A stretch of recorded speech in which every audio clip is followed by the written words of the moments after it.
Yo, how's it going, everyone? Welcome back to the newest episode of the Slot 1 Super Podcast. We are here.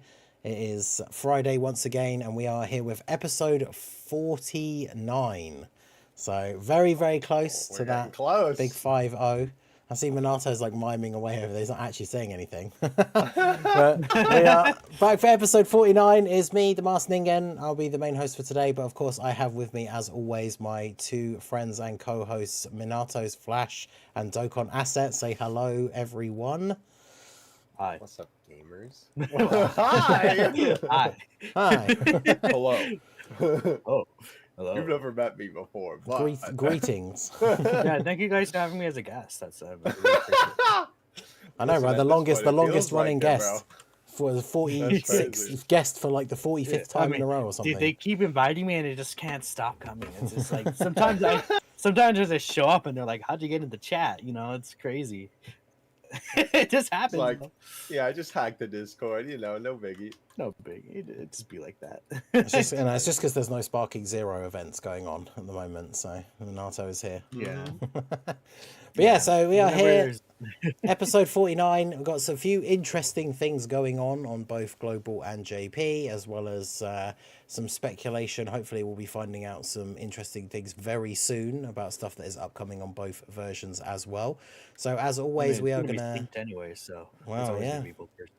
Well, true, but for the worldwide celebration in particular, which is always synced, this is true. And then after that, everything will be. So very interesting. But we have a bunch of stuff to go over this week. Before we dive right into that, as always, just a quick reminder, if you guys do want to help support the podcast, if you want to ask us any questions, any shout outs, anything like that, all donations and super chats will be read out at the end of the episode.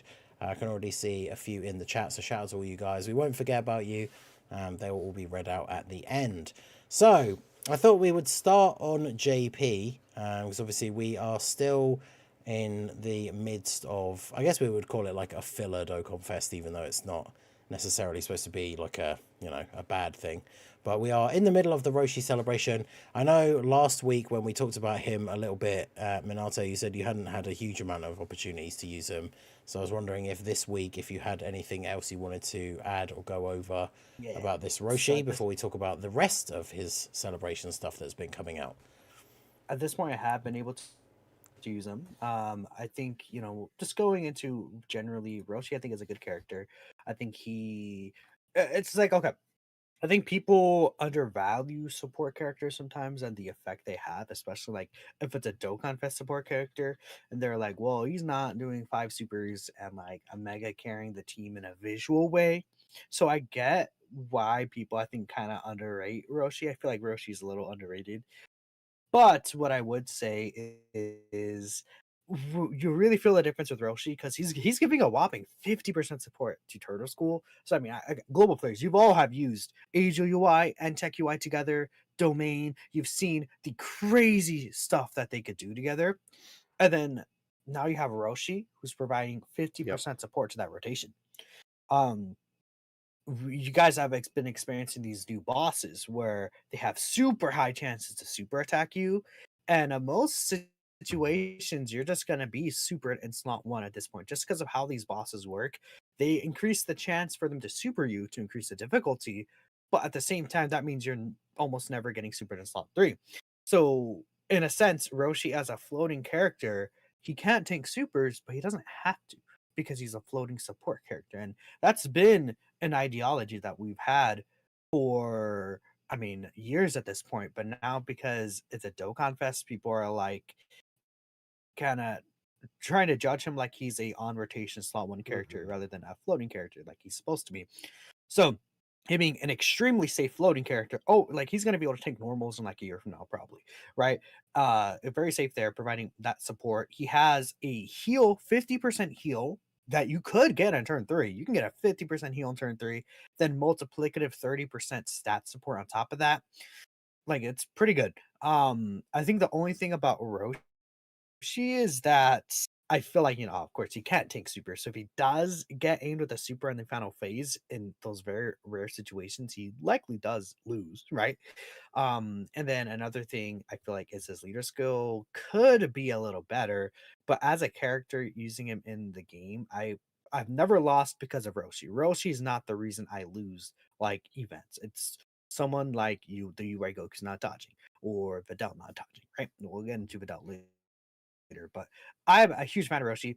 I think he is really good. I'll put him in like the Rose kind of tier of characters, but like if I was gonna say between him and Rose, I think it's pretty even actually. I don't know if I would be able to specifically choose, but I don't think he's like transforming Vegeta level, because at the end of the day, those characters, it'll be more valuable to have like those slot one team carrying characters. It's just that people are undervaluing also being a support character like that.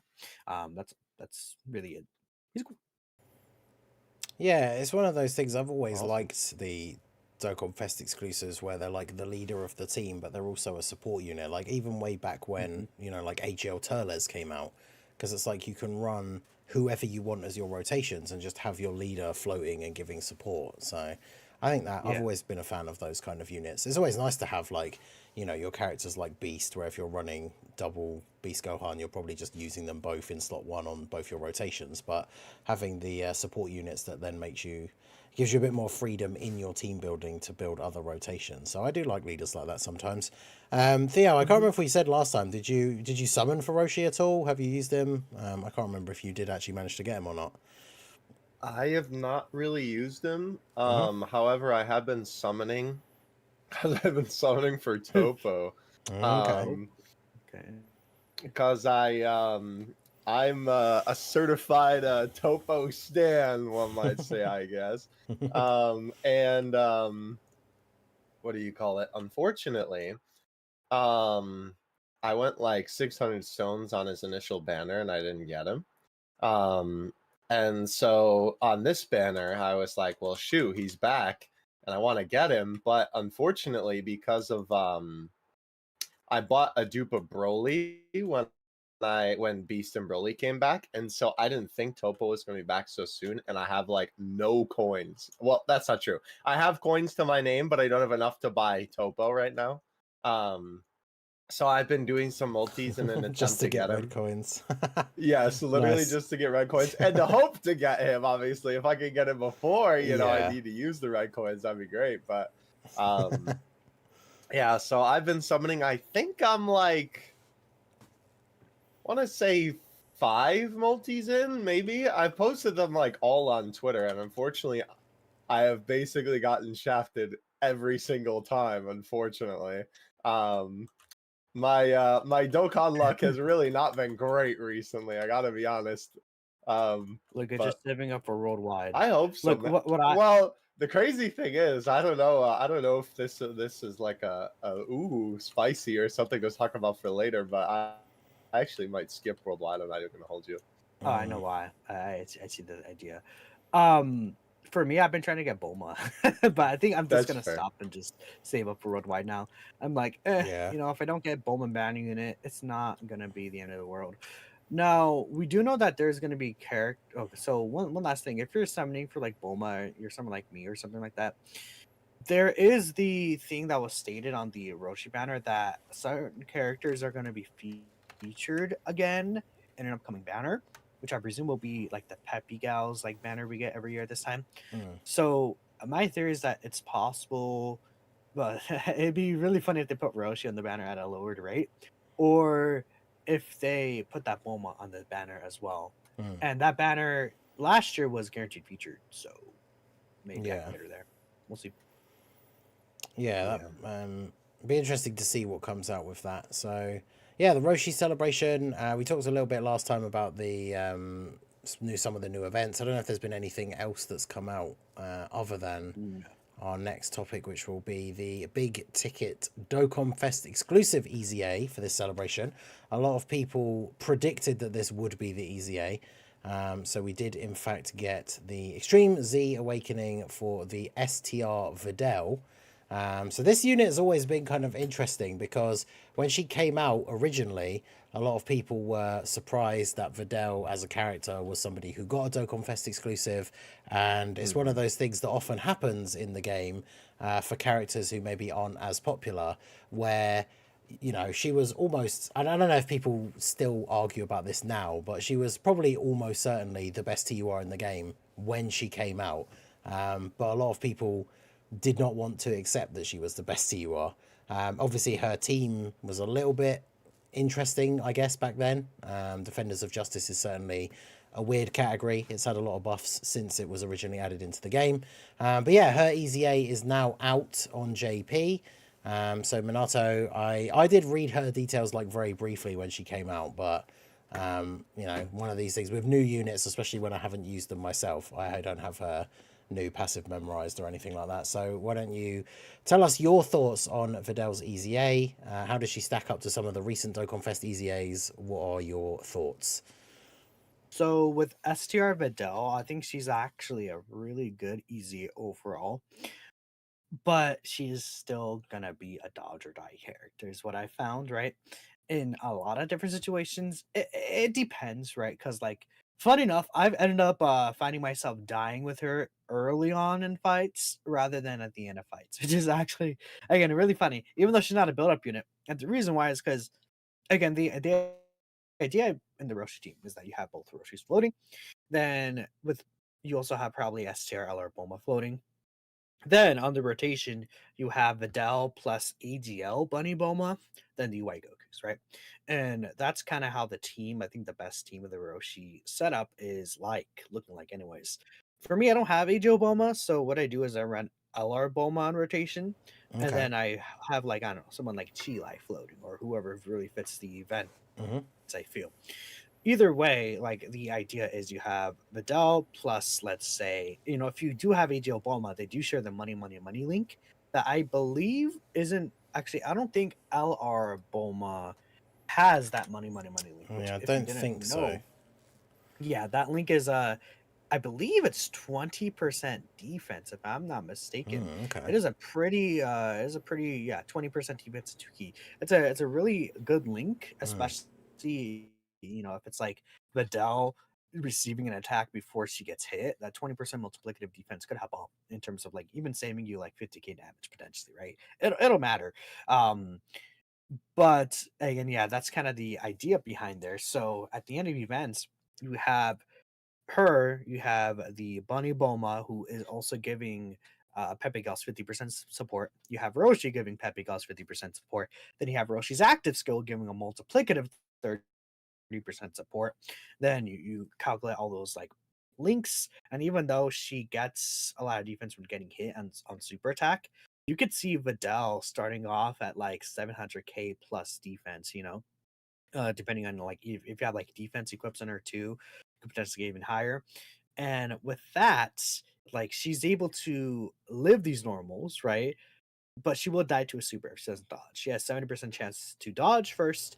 But another good thing is that we've seen these bosses with their super high chances to super you just will like instantly snipe a super at you. So in a lot of situations, Videl will still have her 70% chance to dodge before the boss even attacks her. And after she super attacks, depending on how many super attacks she can get, I mean, I've seen a clip of her on Twitter living Gogeta Blue super. Okay. I think it was like 400 to 500k. And again, it was in that specific rotation where you have Roshi's active and everything. But it's not an uncommon occurrence, right? You could say, oh, she's like flooded with support. But it's not something that you're not going to see in the Roshi team. I think it's good. In my experience, it's like a pretty often occurrence. You will have Roshi's active by the end of the events. Yeah. Because at most it's turn 5. And, you're going to have Videl with a good linking partner, which the Bulma Bunny is good. LR Bulma is still a good character to keep on rotation. Like, she's not crazy, but she's definitely a character you can keep on rotation in slot 2, right? So it ends up working out pretty well for Videl. But early on, you don't have that stuff, which is the point I was trying to make at the end of the day. I'm yapping. So I found myself just her not dodging those super attacks early on, or her tanking a normal early on. She doesn't have that mega support wink turn. And then it's like, oh, at the end of the day, she only has 180% defense start of turn. So she's at like sub 300k defense sometimes. Yeah. And then she gets even a turn 1 super attack nowadays will hit you for like 1 to 2 to 3 mil damage, and then she just gets like one shot, right? And obviously, again, if she doesn't dodge like at the end of the event, then it's like, oh well, I get one shot anyways. Mhm. Besides that, though, Videl does a lot of damage, man. Like by the end of the event, again, if she dodges, she gets guaranteed crit. So I'm seeing her do like 23 to 24 to 25 mil, then a guaranteed crit on all of those supers. And then it's like, okay, well, if she does like 325 mil super attacks, that's what, 75 million? Then you Mhm. guarantee critting, so that's twice the amount. And then you see she just could end up doing so much damage. Is actually insane. So I do think she's one of the best EZTURs. I'm gonna say I prefer defensive characters as always, right? That's just my personal preference. If Mhm. you want to say she's the best EZTUR because you really like offensive characters in that type of build, I will definitely disagree with you. But I'm not gonna say it's like out of this world. So Yeah. that's kind of just my, I guess, Videl thesis, I guess you could say. Videl thesis. Yes, I- the college thesis on Videl. yeah, but no, I think they did a good job with their EZA. I feel like people will like Ningen brought this up, where it's like people on release try to underrate her. I think people will continue to try to do that, and I've seen people continue to try to do that, but she does work, and I've seen many successful runs with her. So Mm. thumbs up. For Yeah, me. the one thing I hadn't seen, I guess, is because when we get some of the details posted, I don't know if they were included in the original tweet that from the JP Dokkan that obviously was then translated. Because obviously we know that with EZAs they can't change units' active skill conditions, but they can change the effects. So I was wondering, because I know her active skill, didn't she get like an attack buff, but then a defense like debuff pre-EZA, if I remember rightly? So they can't change anything with active skills, including the effects. What they really? do sometimes is they add stuff in Yeah. the passive. So like let's Oh, say okay. I thought Ajo they had UI done that Goku. before.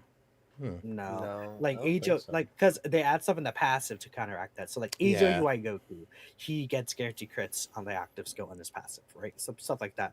What I wish they did, I think this would have really made Videl like definitively best ECTUR.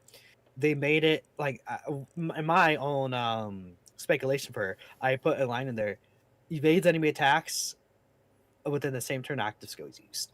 If they gave her that and then use her active skill at the end of the event, get the 20% attack buff, but then she's guaranteed dodging, right? Even though she loses the defense buff, that can kind of counteract that. She Yeah. still will have the defense debuff if you use it too early. But if you stack up her attack and everything like that, she would be able to go crazy, right? I mean, I've seen turns with her active skill used in certain events, and she is like doing like mega damage, even more like 28 mils, more like that. But unfortunately, her active skill was not changed, and on her best team, the Roshi team, there's no Gohans anyways. If you use the Yeah, so you can't Majin get a Buu unit Saga, super. yeah, you could use the Majin Buu Saga team. I tried her on the team like as a floater because I think she's actually going to be a really strong floater. She gets extra stats. She still has a 70% chance to dodge after attacking, and she has defense to tank normals in majority of situations. So I think that her as a floater actually works really well on that team. Then you could realistically use the active skill there, but it's not really her best team. I think definitely her best team is the Roshi team, which she doesn't need the unit super attack. I think the unit super attack at most gives her, what does it even like give her at the top of my head? She lowers, I know she lowers defense on the unit super attack, but no, she's still, I think, just let me see. So She she stacks does attack, have a, doesn't she? With she her greatly normal super. yeah, she greatly stacks attack with her super attack with the unit super rather than normal stacking attack, which Right. I mean, if you have that through the entire event, you only need Gohan on the team. It will matter, but I don't think it's gonna be like game changing. Like, oh, Yeah. because she didn't get her extra stacking attack, now she now she like doesn't kill the boss and I die, right? You know, I don't think that's a common occurrence that you'll experience. But yeah. Okay, Theo, any let's thoughts see. on Videl's EZA? Yeah, I don't know. I think I'm basically like with Minato on this one. It kind of feels like you know, she's she's just like a better Dodger Diamond, I guess is really what it boils down to, right? It's kind of just the way that it seems to me. Yeah. It's nice that she finally does have an EZA, because this is one of those characters that I was like, when the heck are they ever gonna give this character a buff? Because like, you know, what type of celebration would they even fit in? But it's you know, nice to see that they finally gave her something. Obviously this is also helpful too, because this will be another I know it's not called the pink zone, but that's just what we've been calling it, so that's just what it is in my head. It's just another good character for the pink zone, because I know on like that third stage of the Peppy Gals event, I was like trying to use a full Peppy Gals team, even though I know you don't need to, you only need to use 4, but I was like, let's just try this just for fun. And using Videl uneasyed, it was like virtually impossible because Videl kept getting smacked. So, you know, the fact that obviously now she's a lot more viable in that, and just in general, I think that's good, right? It definitely seems like that they gave the you know, the unit on. I feel like it's not a bad EZA, right? Like I feel like this is not one of those EZAs that we go, what the heck were they thinking type beat, you know? It's like I feel like it could maybe be a little better, but I still don't think that it's, you know, bad by any means. So yeah, I'm glad that she got an EZA. It'll be interesting to see you know, when some of these other like more random characters, I guess, right, get like EZAs and stuff like that. Like Videl, right? But I do think that obviously like this celebration, it's such a weird thing that like during the Roshi celebration she would, but it's because it's like Peppy Gals. So but yeah, so I don't know. I think it's a good EZA though. I don't really have any like complaints or anything personally. Okay. You know, I think as long as it's solid enough to run in most content, I think it's fun. So yeah. Yeah, I was going to say, she seems similar enough to, I guess it's the same, almost like the same, could end up being the same person, same team that designed them, but sounds similar to like Kefla's EZA, right, where she's a character that needs to dodge these big attacks, but she's stacking attack. She can hit these crazy numbers by the end of the event. Someone in the chat said she's an inferior STR Kefla, so what would you... what do you think about that, Minato? I guess a lot of people would lean towards Kefla because of like teams and links, I guess maybe, but I think a lot of people are thinking, well, Kefla could dodge after she attacks, but like if you want to do that, just put Videl in slot 3, right? You know, I think I like Videl, like, because you just put her in slot 1 or you put her in slot 3, and that's it. Kefla, you do need to collect the orbs. I think there's a little extra thing to there. And it's like, you know, maybe you could be smart with your team building, be smart with how you collect orbs. But I think that's an extra thing. And as well, on top of that, I feel like the thing with Videl is she gets a lot higher defense post super attack than Kefla does, 100%, even though Kefla will still have the dodge. So, like, again, you have Videl in slot 3. She's going to be a better option than Kefla. I mean, it's not like I can't see the argument. Like, again, I think I could see why people would like Kefla better, I guess, but I feel like Videl is just easier to use, in my opinion. If I was gonna rank the easy TURs, I would have Videl like 3, and then Kefla like at 4, probably at this point. Like I think Tech Gohan is still up there at 1. I think Exchange Boo is still up there at 2. I really do like Exchange Boo. I think he's like a little not really talked about anymore. Then Videl, then Kefla, then actually I would have Tech Super Saiyan 3 Goku. No, wrong one. Tech Super Saiyan 3 Gotenks at 4. Maybe at 3 over Videl, but I think I would have him at 4, then Kefla at 5. Yeah, that's a really... I think the 6 orbs could be a little troublesome at times, is all I would really say. Okay, interesting. All right, well, there you go. So the STR Videl EZA is live on JP. If for some reason you missed it, I haven't done it yet. So that's available now. I assume will Well, I was going to say, I assume we'll still be part of the Roshi celebration when that comes to global, but of course, we don't really know how they're going to handle the release of all the rest of the content that's coming into global, which I guess, if there's nothing else I'm missing that's new on JP, we can move into the shenanigans on Let me global. think again. No. I guess there's the free-to-play Devilman. Oh yeah, I forgot about that's that right. guy. The Devil or the Dragon Ball event did come out. I mean, like, really, it's like kind of just 12 free Dragon Stones, basically. I mean, yeah, the Devilman's not really a good character. Okay. Besides Dude, Bulma, he's not even. They didn't even give him the funny Devilman mechanic. What's even the point? Wait, really? they kind of did. No. They gave him like 600% attack, but Yeah, but like he doesn't have the one shot thing. Right, he doesn't have the one shot, which is like that's the whole point of Devilman. So it's like, Yeah, what's yeah. even the point? In terms of other content, there's nothing else from last week except for Super Battle Road in Dragon History. Yeah, I was gonna say Infinite Dragon Ball History. Just small things. Next weekend is the World Tournament. Probably going to be one announced for Global 2. We'll Yeah, talk that'd be about that in a interesting. bit.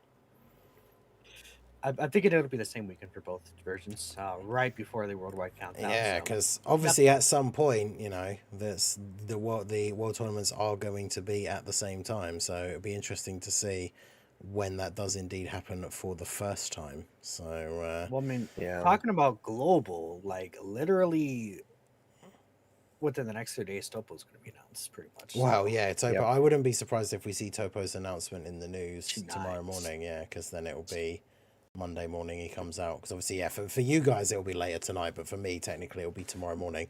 But yeah, I wouldn't be surprised to see that because we normally see those 48 hours before. So yeah, I guess then that leads us into global and what is going on at the moment. So obviously the biggest thing with global going on currently is that whilst we are technically still in the final days of the anniversary, we did have Tech Ultra Instinct Goku release on global.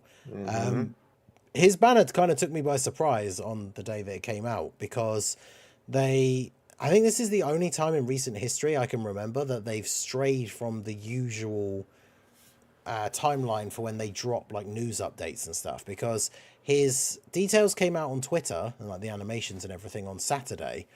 And a lot of the time the tweets for all this stuff come out 48 hours before. But there was no in-game news update.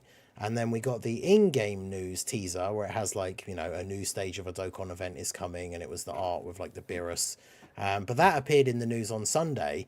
And as we were just saying with like, you know, seeing the Toppo teaser, that made a lot of people, myself included, think that because the teaser was only in-game on Sunday, the banner wouldn't be out until Tuesday morning, like 48 hours after the in-game announcement. And so then obviously for me, I woke up on Monday morning to do my early morning stream, and I was like, oh, there's been a data download, which I did expect, but obviously expecting it to say that the banner would be the next day. And it was like, oh, the banner comes out in like 40 minutes. Yeah. So fortunately for me, they didn't do the... Because one of the things I was potentially worried about is obviously the anniversary banners came out an hour and a half earlier than the normal banners on global, like normal time. So if they dropped the UI Goku banner any earlier than the normal schedule, it would have been live like before I even woke up in the morning. So got thrown off by that one a little bit. But yeah, UI Good Goku. timing though. I know, it was very lucky that it was at the normal time, because I normally start my early streams like half an hour before stuff comes out. So fortunately, we were there just in time. But yeah, he dropped very, very quickly after the part 2 units, all the last little bits of content coming out for part 2. In fact, even some of the remaining part 2 content, like stage 2 of the Cell Max event and all that kind of stuff, is all still coming out as this guy came out as well. So he's released with his own sort of like mini celebration on global. And yeah, so Tech UI, before I go into my experiences with my summons and stuff, I know you guys have had a chance to use them on JP already, of course. Well, Theo, I was going to say, I know you've been going through it again with the Tanabata curse. Dude, I don't get it, man. Why? I don't understand this game, man. Like the whole thing, I don't know if I talked about the thing with Beast, but you know, like I went well over 1,000 for him on JP. now I went well over 1,000 for him on global. Thankfully, I got him. I would have just deleted global if I didn't get him, honestly, at that rate. But like now I've been like, well, let's try and get UI Goku so I can at least use him on one version of the game. Yeah, no. I mean, granted, obviously it's been less summons on global, but I haven't gotten him. I don't even think I've really gotten that many Dokkan Fest, to be honest. I did all the discounts, and I think I've done like 2 multis after, maybe 3. And I think I've only gotten like 2 Dokkan Fests and all those summons. So Damn. It's been, and then on top of, like basically getting nothing off of Roshi's banner because I've even pulled a single Dokkan Fest on there yet. It's been rough in these streets for your boy. I'm not gonna lie. I've not been on my high horse for Dokkan recently. You hate to see it. But anyway, hopefully you got lucky. Hopefully it was better than me. Yeah, so before I get into that, Minato, what are your thoughts? I think you did pull him, right? So you've had a bit of time to use him now. I think you mentioned, obviously, using him on the Roshi team and stuff like that. So what are your thoughts on Tech UI Goku now that he's been in the game for a while? I kind of hate UI Sign a little. I don't know. He's kind of a fraud. That's crazy. I mean, like, okay, but valid. He's good. No. You're valid, though. You're valid, though, because I feel the same. I like I guess you could say the safeguard mechanic is what I kind of have been calling it, where he has the damage reduction, which, if he does get sniped by super early on, he can live it, unless it's before he super attacks, then he dies. Yep. But I think the thing about him is that he's kind of, again, what makes him great isn't UI Sign, right? I think UI Sign is actually like I would say like a 7 out of 10. Like if I was gonna say, like, in terms of like how powerful he is, right? He has a really good leader skill though, which is awesome. He has good length, good categories, which is like at this point, if we're breaking him with the top best characters ever, he's like up there. And that's kind of like a standard almost. I think in terms of his power, like he does decent attack stats, decent defense, 70% chance to dodge, right? He's just an upgraded Str UI Goku, and we kind of know Str UI Goku at this point, right? Is all I would really say about this guy. He could just get caught, I think, in a lot of situations, and again, 70% chance to dodge is very funny. It's very, very, very funny thing. It's like another thing where the more you use him, the more you're eventually gonna get sniped by these super attacks, and then you're just gonna feel it and more time goes on, and those moments are the ones that stick out. But I do think he's still going to be good overall. I like his transformation though. Like, obviously, Mastered UI, I've talked about him extensively at this point. He's just busted. He's like standalone design, probably the best character just in the game right now, right? Like even better than what Beast Gohan would have. But it takes time to get him there. And I don't know, like base UI, it kind of reminds you of like the anniversary characters where their base forms aren't really strong. If anything, maybe a little bit undertuned, but it's the transformations that made them really, really powerful. And this guy is pretty much the same in that way. But I feel like his transformation is more powerful than theirs were on release. If we're talking about relativity, right? But yeah, no, I like him. I think he's awesome. Like, dude, transfer UI is so stupid because there's situations where he has like 9 mil attacks that counters plus, and then it's like, oh, you multiply that by 3, and then it's like, oh, well, maybe 9 mil is a bit much, but like 6 mil counters, and then you multiply by 3, it's like, oh, that's 18 mil counters, and then it's like, oh, he's critting, that's 32 mil counters. Yeah, that it is crazy. It is wild. He ends up doing so much damage. He's just insane. I will say, I do think the one thing with you is talking about like the transformations. I do agree with you that I think the like transformed state is stronger than the like previous of the same. But I feel like, am I tripping? Like maybe it's just because I feel like I don't know. I feel like, well, maybe not compared to like Forku. I know you're talking about the anniversary units more so, but I was gonna say, like, I almost feel like UI's pre-transformation, rather, like the sign UI, I feel like is almost like weaker though than previous like base form transformations. But Would I don't know. say I don't agree because of the fact that this guy can't be ran in slot 1. That's fair. And I it's feel like, I don't know. Maybe it's just my experience. I feel like I just haven't had good luck with Sign. Once he transforms, he's fine. But Yeah. I think Sign could be a little silly sometimes, but he still pulls through, at least currently. But I think, let's say in a year time frame, UI Sign is gonna be a little stinky. yeah. Yeah, because obviously, I would agree with that. I had pretty good luck with my summons. Obviously, as a global player, going through it at the moment when it comes to the sheer amount of content that's coming out. We've just had the part 2 banners. Then we get Tech UI. We've potentially got Toppo coming out in a few days. So I was very lucky. I did pull UI Goku and Dispo. I think I got 2 copies of him from the tickets. So I didn't actually have to use any stones. I think this is literally the only time in my entire Dokkan career that I am leaving a banner with discounted multis just sat there not done, because unfortunately, so much stuff is coming out in such a short amount of time. I really can't afford to just use stones unnecessarily. So I got him off the tickets, which means I have not spent a single stone on his banner. That's awesome. Happy to just have him at 55%, but I do agree, right? Like the sign part of the card is definitely, I wouldn't say underwhelming. Like he can still be good, but he does fall into that typical, like it's just the UI Goku meme, right? Where it's like, yeah, he has a 70% chance to dodge, but I've done a couple of runs of things now, like especially when I was messing around with different teams for a video that I put up earlier today, where I did the reps of Universe 17 versus Stage 2 of Cell Max.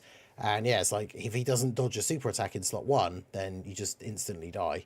Especially at 55%. Even after Super Egg, like it can be a bit of a liability. But what are you gonna say, Renato? And before you move on to like the Master UI, I just want to interject one last thing. The events right now, the hardest events are usually shorter events. There is the Goku and Frieza fight, which you works really well, and obviously because you get nullified the dodge disable there. But I would say dang, I forgot my point. Well, I mean that's pretty much it. It's just like most of the events that are hard now are shorter, so you're gonna see UI sign a lot more in some of these events, right? Yeah, but yeah, I mean he's still decent at 55%. Obviously transformed at 55%. I think he's still really, really good as well. It's just one of those things, like we talk about power creep and like sometimes it's good, sometimes it's bad and stuff like that, but he's one of those characters that like when especially the turn you transform into the silver hair UI, it's just like it's such a fun unit to use because it's like you transform, you get the domain, everyone gets the buff, he just guaranteed dodges everything and counters everything. It's just such a crazy turn. I had him pretty much like just one turn the STR Blue Gogeta in the end of the Blue Zone thing, just by himself on that turn, because of all the counters. Like it's just absolutely ridiculous, especially after he super attacks. Those counters do some crazy damage. So if you can get a really good rotation of enemy attacks where you can put him in front of multiple attacks in one go, then obviously he guaranteed dodges and counters. I mean, that in and of itself is just such a crazy mechanic. Like we've had units in the past that can counter normals and have always been then like their biggest weakness is if they get hit by a super. And then obviously we've had characters who have, a certain percentage chance to counter a certain type of super or something like that. But the fact that he just counters anything and on that first turn of his transformation is guaranteed as well is, definitely very, very good. So he's a super fun unit to play with. Even at 55%, I think he's very impressive. The team is definitely fun now, the reps of Universe 7.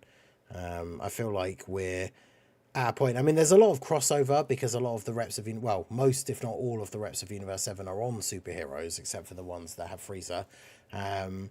But yeah, reps of Universe 7 is kind of like right up there with superheroes, I think, now as like the best teams in the game, which is pretty crazy. I I think we talked about this like a bit last week, where it's like Beast Gohan has had that certain amount of time to sort of reign supreme on JP, with Oh superhero man, being it by is far funny. the It best is unit. Yeah, it's funny. like superheroes was just clear like the best team Yeah. in the game, and then obviously for global, we've finally got Beast Gohan, and then like a week or so later, we now have Tech UI and the rest of Universe 7 EZAs, which we'll talk about a bit in a minute as well, because now they're on global. And that team is just insanely powerful now as well. So Yeah, definitely Global's still fun missing some times. EZAs too. Like Mm, Tech 18 is so stupid. Tech 118 EZA really okay. silly. I mean, I think Yeah, yeah, I guess the nice thing is, at least, is that with a lot of these characters, obviously not for Universe 7 reps, but because all of the reps Universe 7 are on superhero, Hmm. you're able to run them with Beast if you're running a superhero team. So Yep. I do think that aspect of it is cool, because then that's like, you're not just, I don't know, you know what I mean? It's not like you're like have to run them separately. If you really don't want to, you can Yeah. still make it work. Yeah, and So it's I think like that aspect of it is cool too. yeah, it's like even characters like you've got like AGL UI Goku, who does get the 200% leader skill from Beast Gohan, and then you've got characters like the Blue Evolution Vegeta, who he's only getting the 170 lead from Beast Gohan, but obviously the easy ace for the 6-year LRs are so good that like 170 leader skill is realistically more than good enough for him on that Yeah. team, because you've kind of got Beast Gohan to be your main slot 1 like tanking unit. Because like the only time I've really ever seen that Blue Evolution Vegeta, I wouldn't even necessarily say bad, but like look not the greatest, is if you're taking like a super attack as the first attack of the turn in slot 1 against some of these bigger bosses.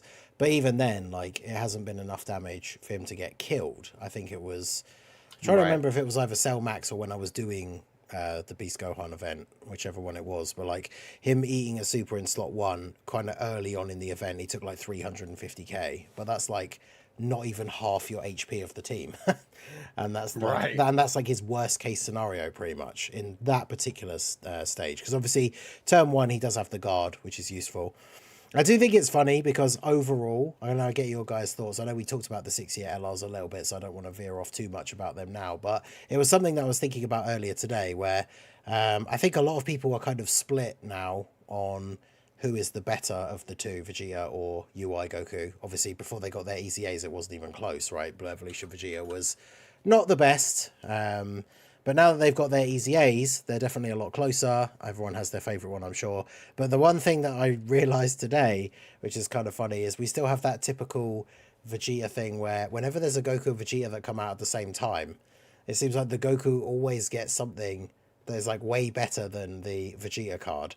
And the thing that I noticed about these guys is, it like, you think about in terms of power for their turn 1 free abilities, UI Goku gets a 100% chance to dodge and Vegeta gets guard.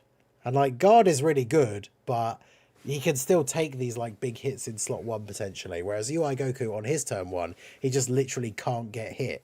And because his passive builds up by dodging, if there's enough attacks in that one slot, you just fully build up his passive on the first turn for free, which is pretty awesome. But as I say, not to I like mean, speak against Vegeta because he's super good, but I'm just gonna say I like UI Goku better at this point.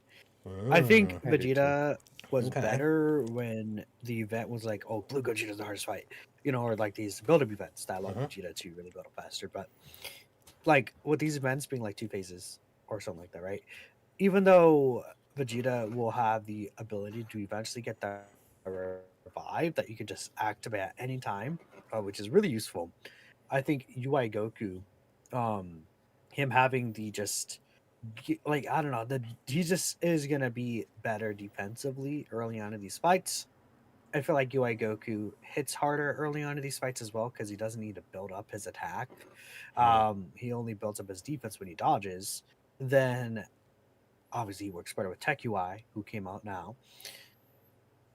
I just feel like there's a lot of aspects to that dodge mechanic, and then UI Goku could eventually still on any other turn get guaranteed dodge, right? Once he builds up the different, like turn 1 he has the guaranteed dodge, then turn 3 he has the 77% chance to dodge, he dodges a few times, he could build up like that chance even higher. Well, as Blue Evolution, he has to get hit to build up the damage reduction. That is always, no matter what, getting hits to build up your defense is going to be a mechanic that will age worse than something like dodging, right? Getting that's just how it is. And on the turn that you get Tech UI transformed, then EGO UI has an 87% chance to dodge starting off. So it's like I think UI Goku EGO is in a better spot than Blue Evolution Vegeta is right now. Okay, interesting. Because I think for me, I prefer Vegeta.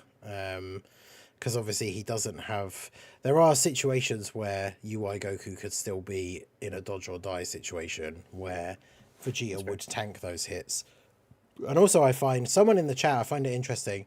Someone in the chat said that the UI Goku's revive is easier, but I feel like in some of these events, it can be hit or miss because his is the HP restriction. So it's kind of like the suffering from success meme, where like if you're doing too well and you go into a turn and your HP is too high, then he doesn't have his revive, and then the wrong unit gets caught and you die. Whereas obviously for Vegeta, you get hit a few times early on in the event, and then his revive is just up every turn for the rest of the event. The only thing I would say about that is that it's a lot harder for the wrong unit to get hit unless they're like locked in slot 1, because of the fact that we talked about this earlier, but these bosses' super attack chances are so high now that they are just usually supering in slot 1 anyways. So it's way easier to hide characters. I would argue. I think it depends sometimes though as well, because it's RNG at the end of the day. Like I think there's like the number of times you go into the Beast event and he supers you in slot 1, and then I was doing a run earlier and he supered in slot 3 for like I think the first time I've ever seen him do that. And then I can't remember who was in slot 3. I think I did just about manage to survive, but it would be one of those turns where you do expect like, oh, he's going to super in slot 1 or maybe slot 2, so I'll throw this guy in slot 3 and then he eats a super. And of course Beast Gohan, specifically the boss from the final stage of the blue zone, has rotation locking, which is of course the worst mechanic in the game. So that could be a run killer right there, depending on who is on the rotation. Whereas I guess I am thinking of events like the Blue Cow Can Goku and Evolution Vegeta fight, right? Or let's say Cell Max or Kid Buu. I just think a lot of these events are shorter. Plus, Beast Gohan is an event where it's like he does lock, right? Yeah, I think that's a special ability that we do need to account for. Because locking does happen in some of these bosses, right? Like, someone in the chat said Tech Bojack, right? Tech Bojack could lock you or sue you. True. I do think I would say UI Goku's revive is easier to get off than people make it out to be. I wouldn't say it's like super hard to get. Vegeta's revive is definitely easier to get off if we're talking about getting the revive, right? The 5 hits, especially turn 1, slot 1, there's like a lot of times going to be a lot of hits, especially in these short events, right? There's usually going to be a lot more attacks early on because there are only 2 phases. So you're going to be able to get the revive off by the next turn there. I guess you could also argue you could enter turn 2 with EZO UI Goku and his revive is available as well, though. Right? Which is another plus, so it really depends. But I just think it's really that turn 1 guarantee dodge that makes me like UI Goku better at the end of the day. I mean, that's the thing, right? Is we're kind of quibbling over the very minor differences because, of course, they are both fantastic units, right? They've both got super good EZAs. You're running them both on the team usually anyway. So, regardless of these little differences and who you may have as your personal favorite, they are obviously both very, very good. I mean, even with UI Goku not dodging, I haven't had many runs where it's caused me to die directly, because it's rare that you think of him not necessarily always as just straight up like a dodge or die character, but he's not a character you necessarily expect to see having really high defense. But with this team build now for the reps of Universe 7, where you could be running characters like the TOP androids, or you've got the LR Team Universe 7 that we'll talk about a little bit more in a minute, giving that buff for like the 2 turns if you're getting their 18 key super. Like I've seen UI Goku at like 1 million defense start of turn, which I mean, you combine that with the fact that he's got at least 77% chance to dodge, and then it goes up like each time. I mean, it's a pretty ridiculous combination. So, yeah, both of Mind these that guys, super, super good. Tech UI will also give him defense, Mhm. super attack, right? Yep. So like if you have Tech UI in slot 1, probably really only when Tech UI transforms, but he would give him a 59% defense multiplicative buff, right? So even if you don't have the Team Universe 7 arbitration, I see Age UI, he's at like 1.1 mil defense before he supers. Well, then he gets 59% defense from like the Tech UI, and then it's like, oh, Age UI, suddenly he's like at 1.6 mil defense or like even higher. Yeah.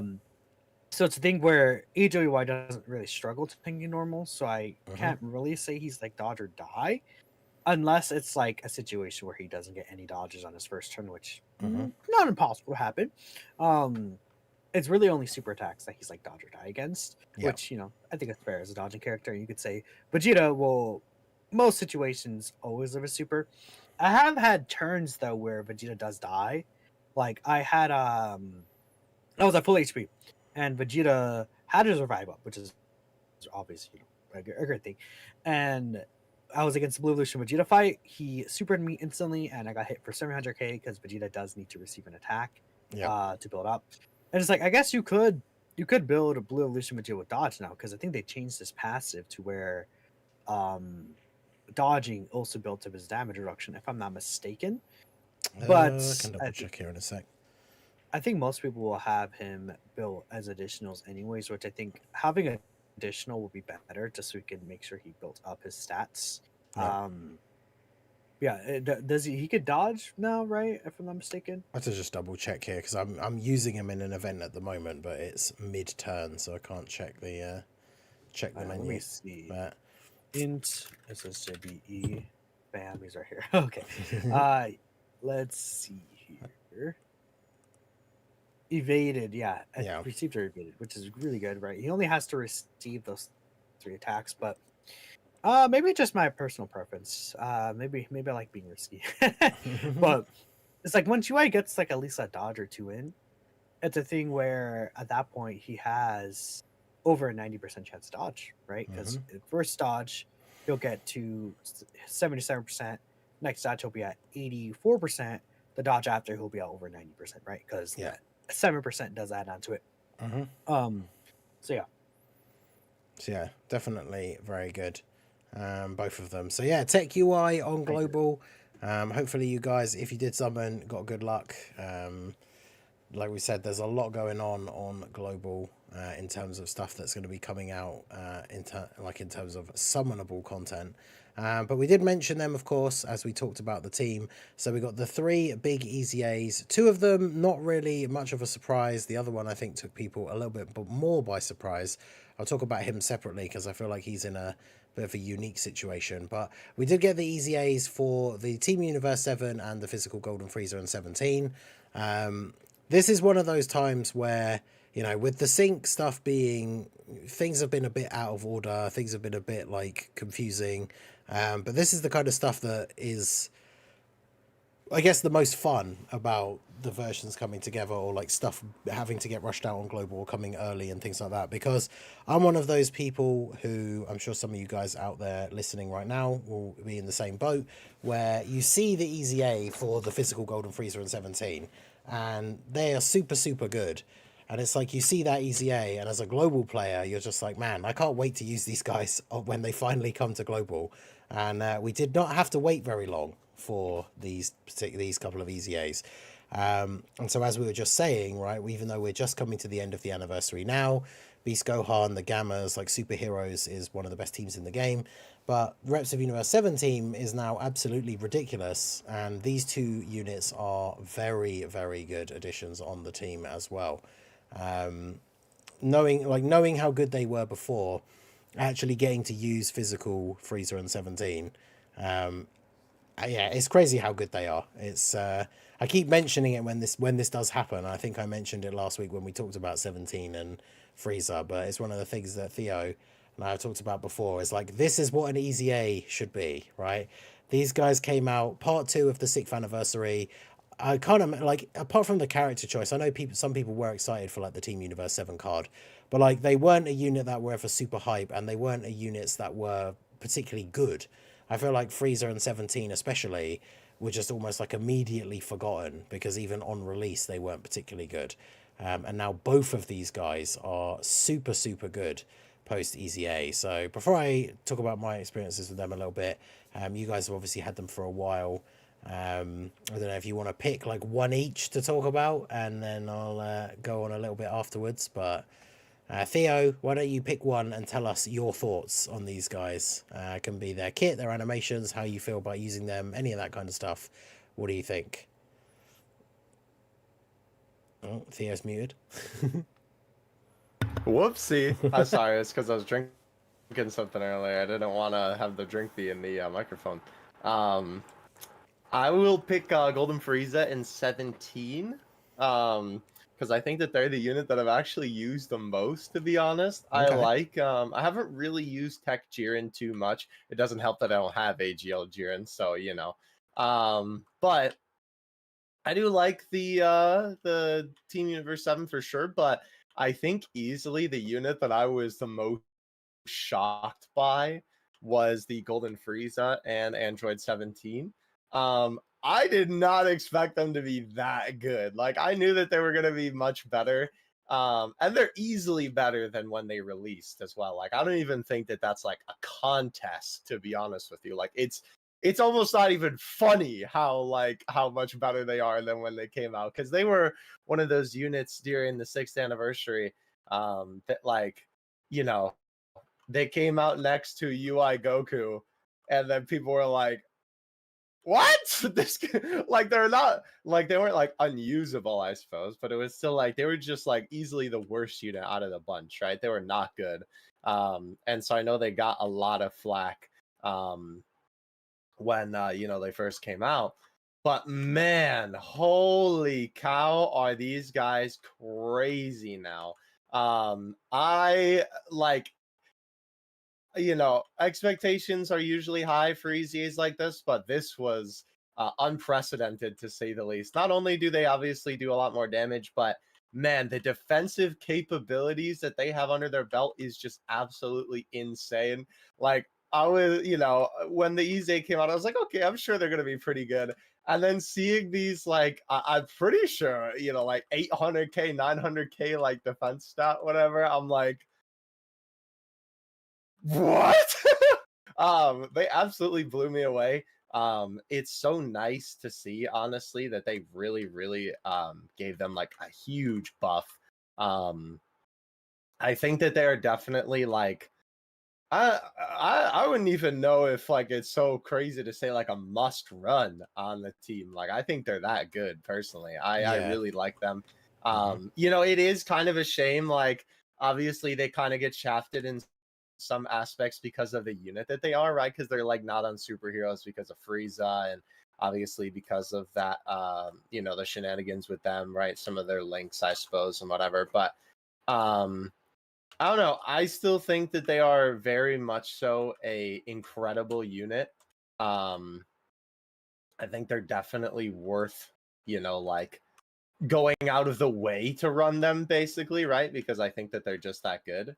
Um, yeah, I don't know. I would highly recommend them. I think that they're easily, which is crazy to say, like, because I love that Team Universe 7 unit, even though I think that all of the, talking about the animations of them, I don't think that the animations of all those units have really aged the best. I mean, they weren't even really like amazing when they came out, especially compared to like, you know, UI and Blue Evo Yeah. being next to them, right? Because obviously those animations still hold up to this day. Those are Mhm. still some of the best animations in the game. But which is crazy considering how, you know, old they are at this point. But you know, I like, I don't think that their animations are anything crazy, especially nowadays. They feel very like Yellow Coin LR, but I mean, Yeah. they are They Yellow are. Coin Yeah. LR, so like, duh, Yeah. you know, right? But I don't know. I really like those cards. I think they're interesting. I'm a big fan of the Tournament of Power, so Mhm. you know, I thought that both of those moments getting a card when they came out was really cool. So it's just nice to see that those moments represented um, are now good again, right? They're not like just basically in the gutter, because it always kind of sucked having if you want to run like the full LR like Universe 7 team or whatever, those guys just being kind of dookie. So yeah, that's my thought on that. Team Universe 7 is just like a stupid character. I really like to talk about them. I think they're one of my more favorite characters to use, actually. Okay. The thing about they are able to like basically live any super in the game. That's like obviously with them installed too, of course. I mean, I don't know if you guys have taken them in like the Blue Falcon Goku Evolution Vegeta phase of the USS Supreme Magnificent Battle, as they call it. Yeah, so that's we have that one, right? That's the one stage 4 yeah. where it's the first phase is them, right? Yeah, I haven't tried that one yet with them, no. I don't know, but they could live the super for like, I don't know, 400, 500k at most. Which is really good because like what? I think it's like is it 2.7 mil? Actually, I forgot the exact number. But obviously it's a super high damage, like in turn 1 super attack. Considering that they are also type disadvantage, if they do live that super, it is 2.3 mil. My bad, not 2.7. 2.7 would be crazy. 2.7 is the second phase. So they're able to live that super attack with type disadvantage, so that's very nice.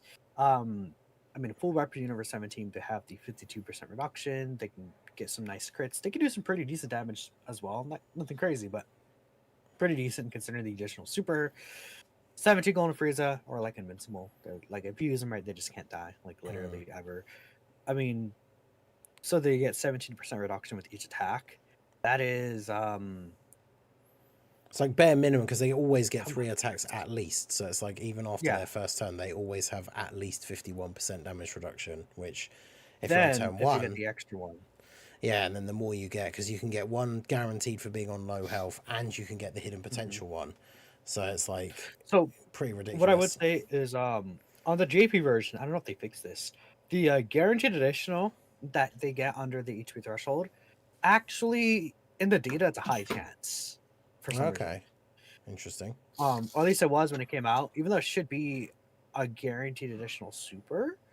For some reason, like I don't know. Again, I don't know if they fix this. I don't know if Protons in chat can say, but on release, it actually ended up being a high chance to super. So sometimes you don't see it. Interesting. But no matter what, you always have the hidden potential system one. So if you get the hidden potential system one, you're at like 4 attacks would mean 68% damage reduction. Yep. Then if you get the God turn with 5 attacks, they're at 85% reduction. Which at that point they literally like in like 2 years they won't be take damage. Yeah. Like well, this is the thing. Go on. What? I was just gonna say, like, even little events. You think about things like Extreme Z battles, right? Like, even ones that they're not like some of these really short events. Like, even teams that they're not on the right category. Like on turn 1 after they attack, they can't take damage because they have 101% damage reduction. So like, yeah, as long as we're just talking about 1 turn, and then you could potentially have them on teams with characters that have like target abilities and stuff.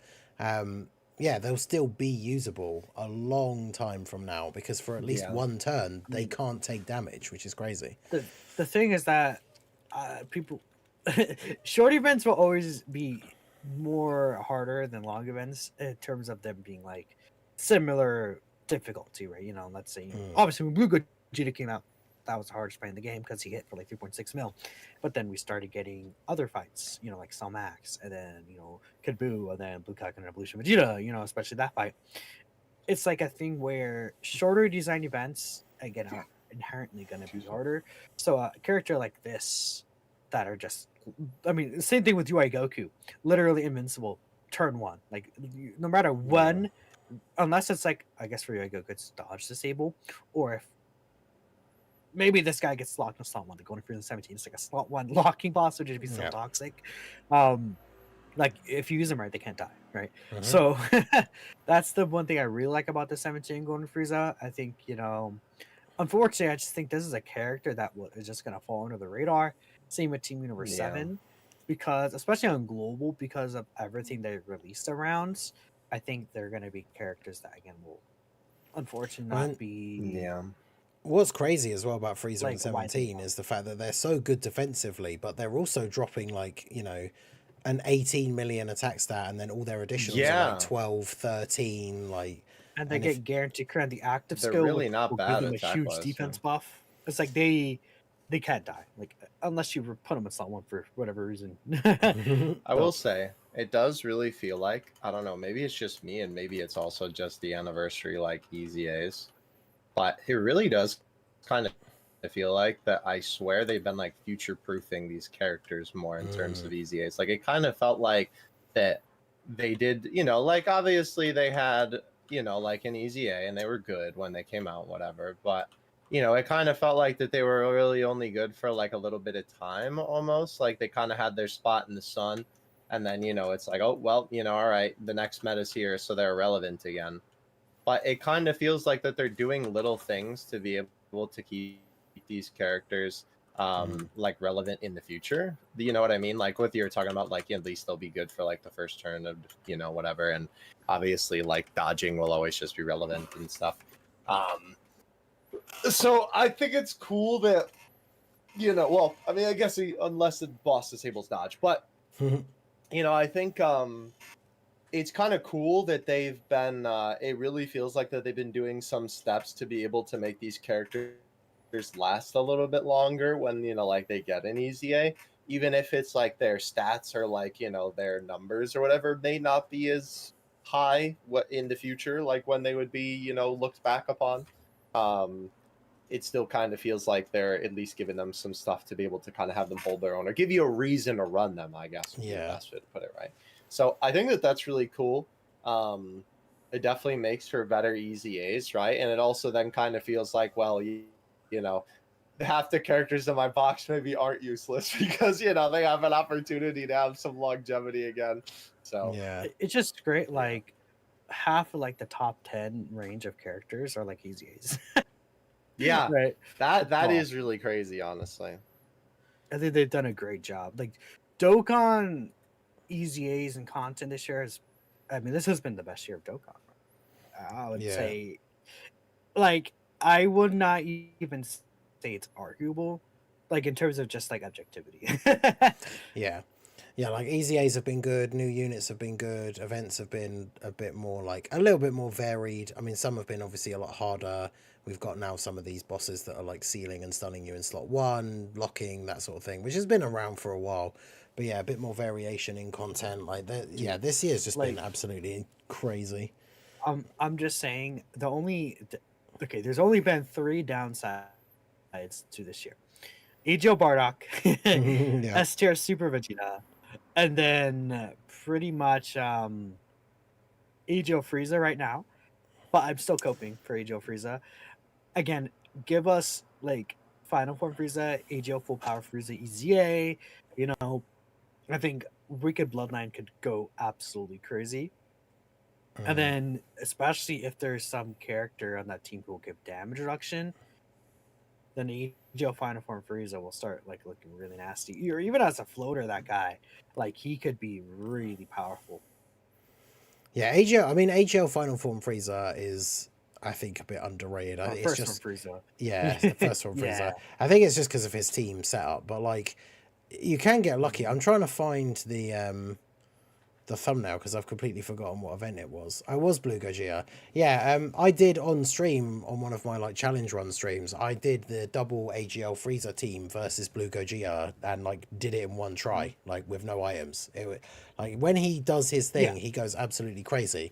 It's just the fact that like great luring attack. You kind of have to rely on characters on his team like Harudagan, who we all know like he can not dodge and sell you out. And then I think I was using like Amand and Raisin still as like a slot 1 unit, having like Dodoria on the team, and like his team's definitely kind of janky. I think I might have even had physical Turles on the team, but his team's very weird, but like it can work. Like he's crazy himself. Yeah, he just needs that like team to be built up around him. But yeah, AGL Freeze is good. I mean, I would say Super Vegeta, whilst he's obviously not like a top tier EZA, I don't think he was bad necessarily. Okay. Yeah, he just wasn't like definitely not on the level of these other EZAs. I think I made an EZA tier list the other day. It's like, who's at 10?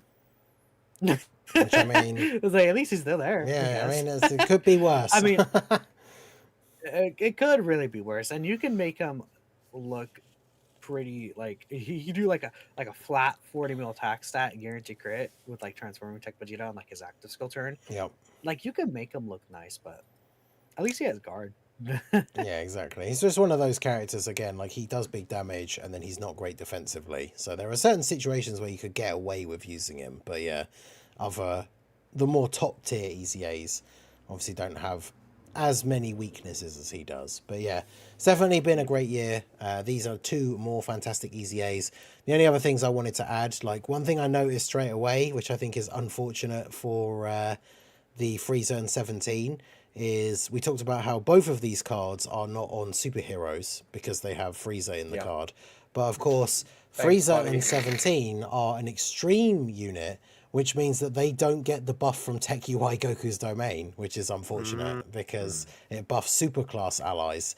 So obviously if they were getting that buff as well, then they'd be even better, which would be crazy. But yeah, unfortunately they do not get that buff. The one big difference as well between the two of them is the Team Universe 7, obviously very, very good as well. I've been enjoying using them. The buffs are kind of crazy. Like on turns where, I think I had a turn where I put them in slot 2. And so they got their 18 key super, which gives all allies 30% attack and defense. It's also for 2 turns, so it buffs the next rotation.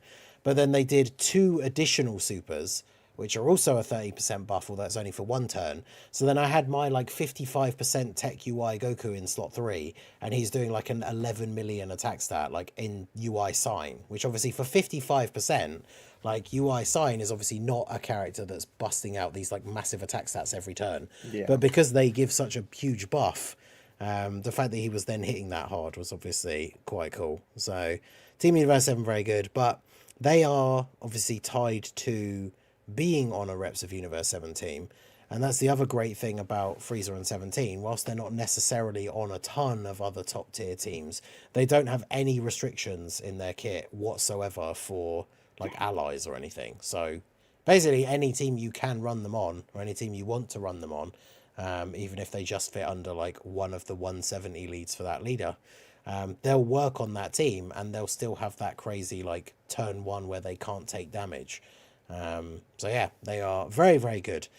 So those two, those, as I say, we kind of expected, a lot of people, myself included, predicted we would get those 2 EZAs to replace the Vegito and Boo tanks for the end of the anniversary. But something that we didn't expect, even with UI Goku coming out, is like UI Goku. Yeah, UI Goku is obviously part 1 for the Tanabata. So it made a lot of sense, even before we knew he would come out, that we could get these EZAs a little bit early, speed up the release of some of that content before, because we never knew how the Tanabata was going to fit into Global with the sync going on. But then, of course, Global also got the EZA for Tech Full Power Jiren, who technically is part of the Part 2 EZA for the Tanabata celebration, but he came out already on Global. Now, I'd be interested to hear what you guys think, obviously, in the JP meta where, you know, you have characters like Toppo and AGL Carnival Jiren, but obviously on Global, it feels really weird for this guy to get released now because... How do you feel? That's what yeah, I like know. he gets... So like I did the showcase for him. I used him on Tech UI's team because he does get the 200% leader skill from him. And I mean, the thing is with these Tournament of Power characters, because they basically all are going to have Tournament of Power, Fierce Battle, Legendary Power. So, like, he can get some links active. I think he has Godly Power, so he gets that with a couple of people as well. So, I mean, you can get a few links active with him. And he's not, like, reliant on Universe 11 allies or anything like that. But he just kind of feels out of place on that team because of how strong, the Universe 7 team is.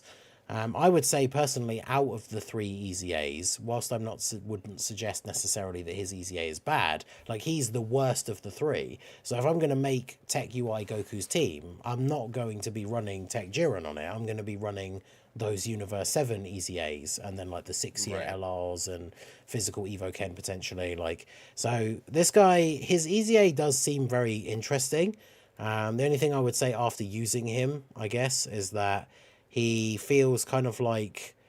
I have the same criticisms for him as we had for units like the Tree of Might Goku when he came out, where he just does like a big attack stat and then that's kind of all he does. Like, he's got good defense. Turn 1 he has the damage reduction. Obviously, if you start the turn on low HP and you've lost the guard and that little extra defense buff, that could be a little bit scary. But yeah, he feels like that unit that he's just kind of released just that little bit too early, because the ideal team you'd want to run him on with like Toppo, Dispo, LR Carnival Jiren, like we don't have that set up on global yet. So certainly an interesting one. But yeah, what do you guys think of Tech Full Power Jiren? I feel like he needs a lot of, like, I want to say, you need to kind of pamper him a little, just a little bit, right? I think not a lot. But I think his turn, again, we're back to turn one, but I think his turn one performance could have been a little stronger defensively. And that's because, well, he has a turn one 30% reduction, right? Which, you know, if you put him in slot two, that works. But he wants to take 3 to 5 attacks. And depending on the situation, maybe you need to put him in slot one. Especially because I think the thing is, I feel like the reason he has that 30% reduction on top of the guard is because of the fact that he wants to be slot one on the very first turn for your AGL Jiren, right? Because AGL Jiren does get the extra damage reduction and attack in slot two. And, you know, I've tried in certain situations like putting AGL Jiren in slot one just to see what he could do. And he is not a slot one unit. AGL Jiren 21 is not a slot one character. So with that, Tech Jiren, I feel like it's almost like he's intended to be that, but he doesn't, like, I think he should, instead of just key, he should have built up defense when receiving attacks. Like, it should be like at least like probably like 30% defense, then he gets up to like an extra 90% or something would be fine, right? Or even like up to 50% defense or something like that. Some extra multiplicative stats, because that'll allow him to be like a lot better on that instant turn one, or maybe like on turn one he gets 50% defense when you're receiving an attack when guard is activated. I just feel like I don't like the fact that he's kind of meant to be the slot one for during turn one, but he can't. I've tried to put him in that pressure and he just gets washed. He takes damage on normals before he supers. He'll take 500k plus damage from these turn one super attacks, which that in itself is not bad, but he can't take normals to double digits until after he actually supers. Which is I think the biggest issue with him. Yeah. From that first turn onward, I feel like he's fine. I just don't feel like he's outstanding. He can lose his guard, which I feel like is also really dumb. You need him to be potentially under 80% HP so you can get the extra 200% stats, which will make a pretty big difference. But if you don't get that, then he's probably substantially weaker, you know, because 200% stats that he gets would be very massive. But yeah, I think besides that, he's still really good. Obviously, does really good attack stats. And slot 2 has still good defense with the guard, like 1.5 mil with guard. We'll take that for sure. And super effective is nice, right? He has a, what's it called? At 24 key, he nullifies an action, right? Yeah, so because he does have that action nullification, that could be nice. But that also gets in the way of, what's it called? The word I was saying, that also does get in the way of him receiving attacks if you have him in slot 2, which I think is kind of dumb and counterproductive. So that's why I think, because you kind of have to baby him a little and everything like that, and he can't fulfill the role that he wants to, I'm not like too crazy over him. While I think he's a good character, yeah, like compared to Team Universe 7 or Golden Frieza 17, I don't know. Yeah. I just think he doesn't match up to what they want to do. Yeah. His kit isn't as, I think, seamless. But yeah. Yeah, it's like they feel, I mean, Universe 7, like we said, they have the restriction for like the allies on the team, but that's obviously something you do in the team building and not something you have to worry about in the middle of the fight. So yeah, it seems like Team Universe 7 and Golden Frieza and 17, they just do what they do without you needing to worry about them, right? They just do their thing. Whereas yeah, Jiren, you need to kind of, like you said, put a little bit of extra work into using him and keeping him, you know, in the right spot, keeping him alive potentially. So yeah, I think out of the three, whilst I do think his EZA is good, I definitely think he's the weakest of the three. You know, once we get Toppo, Carnival Jiren, all that kind of stuff, maybe he'll be a little bit more interesting. Because especially in global, huh? yeah, because obviously this is the thing, right? So I guess we could just lead into this now because somebody did just ask about it in the chat. So we talked about it earlier. We could see something in the news as early as, well, for me, it's tomorrow morning, later tonight, I guess, if you're in certain parts of the US. Essentially, when Global gets its news update, which is in like 10 hours from right now, if you're listening to this live, we could see the teaser in the news for the physical Toppo. Because we know that he's going to be coming out soon on Global. We did have the leak that we talked about last week with the Apple Store showing the in-game like announcement for him coming out. And so yeah, we could potentially see him as early as Monday, the 12th, which I guess if you're in Pacific US, it's like late evening of the 11th. I'm assuming again, we know his banner leaves on the 24th. And they usually like giving like a 2-week time frame, so I'm pretty sure he's gonna again be out by Monday, honestly. Yeah, so expect that. Like he's gonna be out soon, which is very funny. So yeah, so Toppo, people have been interested in summoning for him. Go on. Before we continue with Toppo, I want to say there's a lot of speculation on Jiren coming as well, because we know Toppo's. Oh yeah, I had his image is queued up next. Oh, okay. Well, we could talk about him after, but I don't think he's coming, and I'll explain why later. But okay, so yeah, we can get into that a little bit after Toppo. So we know Toppo is coming soon. We don't know when exactly, but pretty much, I would say, almost guaranteed at this point that he is coming before the worldwide celebration for Global. So another new unit coming out in this short space of time. I know people were interested in summoning for him, even in the build-up to the anniversary, obviously because of Global getting the Ginyu Force coming out, another unit like we were talking about with Tech Jiren's EZA, seemingly coming out like too early on the Global side, right? Because we didn't have the optimal team for them set up already. And a lot of people are very interested in this Toppo and the special pose / kind of Universe 11 team. And so his release will be certainly very interesting. His team's very fun. What do you guys think? Obviously, you know, I know Theo's going through trying to get Toppo, but in terms of Minato, in terms of having used Toppo, what do you think about him? Should global players be excited for him? I mean, I guess it's tough, right? Because for a lot of global players, you're probably just going to have no choice but to skip him. But in terms of your overall thoughts, like how good is Toppo? How good is his team? What do you think? So Toppo as a character is really good. I think that, you know, I've used him at 55% for a few months.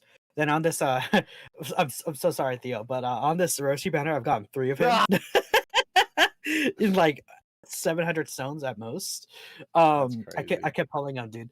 So mine's at 89% now. Please give me a copy, please. One thing I will say, just like a small tangent, mine is 89% because I go on the bottom left path because he's a defensive character. So I want the slightly extra defense, right? You know, big brain right there. But besides that, you know, let me do a multi right now. Maybe I'll get another Toppo. Oh my gosh. What if I do that, Theo? What would you say? Cry. Okay. We'll do another multi. Do I maybe? Oh, I'm 1 stone off. Never mind, Theo. You're lucky this time. So Toppo 55%. Oh yeah, I could do that right now. Actually, I have the I have the 4-stone pack. Have you done your line stones for the week? Oh, I should. Thank you for reminding me. There you go. Anyways, you don't have to pay $1. Well, I already did it. What I was gonna say about Toppo is at 55%, Toppo is still good, but I think you could really tell, like, because he's definitely not like in the toughest final parts of the phase. Base Toppo is not gonna be able to handle it, especially because that first attack he needs to take, he does have to receive the attack, then he gets the defense, rather than he gets the defense when receiving the attack in slot 1. Yeah. But 30% reduction, guard, usually able to live the supers. God Toppo 55%, he has a guarantee crit on the active skill, does like decent damage, and what's it called? He is able to obviously any attack pretty much because he has the 80% reduction starting off. But Toppo, when you get dupes, dude, he's kind of just like crazy good. I think you really feel the difference in dupes because he could also get a full dodge build. The defense is just much higher, just in general. But I think that full dodge build is so good on Toppo, especially on God of Destruction Toppo, because how he works is when you transform him, he has 80% reduction. With each attack he takes, he will lose 10% reduction. But with that full dodge build, he will be dodging some of those attacks, so his damage reduction is kept up higher. And he's also like a rainbow orb changing in his space form he's supporting. I've had a turn where God Toppo was on rotation with UI Goku. I had it like the Goku and Frieza fight, right? Where at the very end, they super you for like, the 5 mil like damage, right? God Toppo's active skill, bam, got rid of like 2 health bars basically. Then Toppo actually dodged the super, but it was the very first attack. So with the guard and 80% reduction, he would have taken 0 damage. Then with UI Goku's domain up, silly guy. Yeah, with UI Goku's domain up, he hit a 27 mil attack stat. Damn. Guarantee crit. For how defensive he is. I'm like, goodness, man. I would say I think I did have the Universe Rival Saga support memory up, so that helped a lot. But he could do some really good damage to that God Toppo. And he's just a very good slot 1 defensive rainbow orb changing supporting character, right? He's basically like Roshi if he was good in slot 1.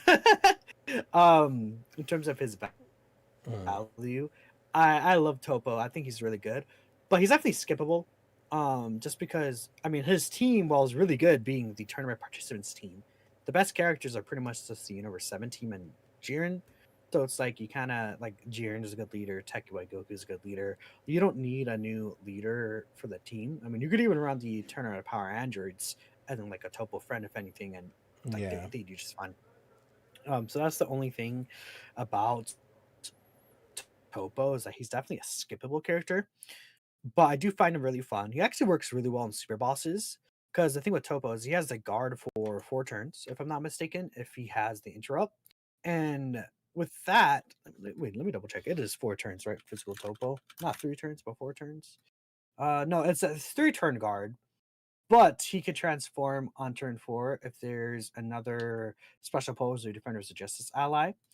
Which, if you're running like the other Universe 11 characters on super bosses, then you could actually transform with him like that, which is cool.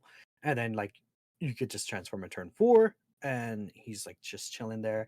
So I don't know, he's very cool. I just like again, unfortunately he's just a very skippable character, but a full Universe 11 team with him, like you could, I guess you run Jiren as leader, but like him on the team works really well. You could run double Toppo as well, that works really well too.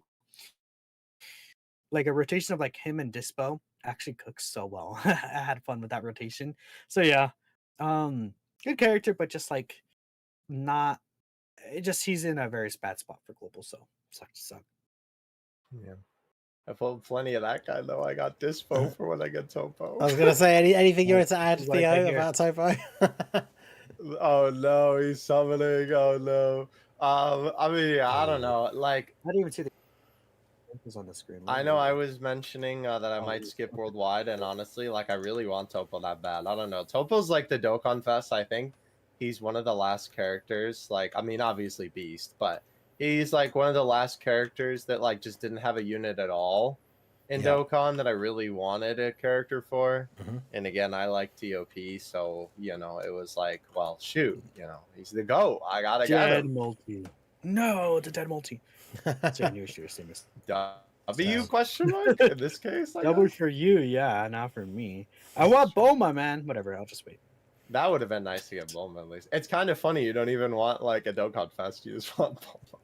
Dude, I ended up doing, we talked about it in the previous episodes back when it happened, but I ended up doing like multiple extra rotations on Broly Spanner just to get Golden Frieza. But I did end up with a 90% Broly though, so I can't really complain. But I do kind of wish they had like. Really I understand. Well, the Dokkan needs a pity system. That's an entirely different podcast episode that we don't have to get into right now. But I feel like that. I kind of wish that there was some way where you could get that unit like a little bit easier, because obviously it's ridiculous that you can go like 1,000, 2,000 stones and not get the main like unit. But I feel like the fact that you can like end up rainbowing the main unit and then not get the side banner unit 1 copy is just so silly. Like I feel like there should be some some kind of thing for that. I don't know. I don't know what even they would like do to remedy that, but Yeah. I feel like there should be some kind of thing for that. Yeah, it's like you could have the I mean, I guess that's getting into a whole other thing with like the banner mechanics and stuff like that, but like have the side banner unit have like a slightly higher rate. Like if you're getting a featured unit that isn't the new character, it has like a slightly higher chance to be the banner unit or something. Because yeah, the number of times I go into these banners and I pull like, I guess the luck works both ways, right? Because I've had banners where I think I rainbowed King Vegeta on Saiyan Day, and I definitely rainbowed STR Krillin on that Piccolo Junior banner before I pulled the actual new unit. Like I think I rainbowed Dodoria before I pulled Frieza as well, actually. So sometimes that happens, but yeah, other times, like I think it was Saiyan Day 2023, I got God Goku to 90% before I pulled a single copy of the Tech Vegeta. So it's so weird sometimes that like the side banner unit is the one that you struggle to get. And then of course in the future, the Dokkan Fest come back on other banners and are available with red coins, but the banner units just go into the general pool and you have no way to get them like guaranteed. Like I have people in my stream chats like telling me all the time where it's like, hey, I've only just pulled like this banner unit that came out like 6 months ago because they've just never showed up like in my summons until now, which is kind of crazy. I wish there'd be one of those things where Krillin. Yeah, it's like one of those things every now and then they should just have like those guys available in the shop for like a small amount of coins or something, right? The banner units. But yeah, sometimes they end up being really difficult to get, which is a pain. Like I said, I did get lucky with the UI Goku summons though. I did get a couple of copies of Dispo, so looking forward to properly trying him out. I've literally only used him in the showcase video that I made for Tech Jiren's EZA, but he certainly seems interesting and fun to try out on the Toppo team. So yeah, last but not least, as we did kind of mention, Minato was going to go into it, so I'll let him go into his thoughts here in a moment. And that is, of course, with Tech Jiren's EZA coming out already and Toppo coming out soon, the final piece of the puzzle, obviously, for that team would be AGL Carnival LR Jiren. Now, if he was to come out before the worldwide celebration for Global, we're talking about an insanely tight crunch schedule because we got UI Goku came out on Monday the 5th. Toppo potentially is coming out on Monday the 12th. The worldwide celebration starts like 2 weeks after that. So Carnival LR Jiren would pretty much have to come out on like Monday the 19th, which would be like pretty much 4 weeks in a row with like new banners dropping on the Monday, which for global players would just be absolutely insane. But obviously Minato did say before we got around to this topic that he had some thoughts on this. So yeah, take it away. No, I don't expect Jiren. And the biggest reason for that is because of the category Dokkan Fest. Now, you might not be aware of this, Ningen, but they changed it on Global. It was the Universe 7 category Dokkan Festival on GP. Then Tech Jiren was on AGL Jiren's banner. But then they changed this banner to the Universe Survival Saga category Dokkan Festival. And they changed the featured characters and put Tech Jiren on there. Now, obviously, the reason for that is probably because Tech Jiren is just not going to be featured soon. So they're like, okay, we're going to put him on this banner. So I don't expect AGL Jiren to release because of that.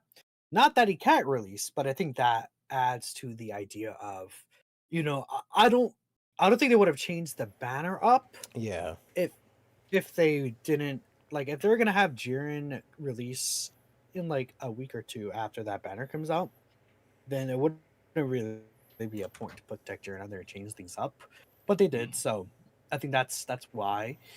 But yeah, I don't know in terms of when Jiren's gonna appear in Global. Who knows? I can't tell y'all. Maybe they, what they could do if they want to be really crazy is because at this point the missing units are Jiren and Max, right? Is there anyone else? And Roshi, right? Yeah.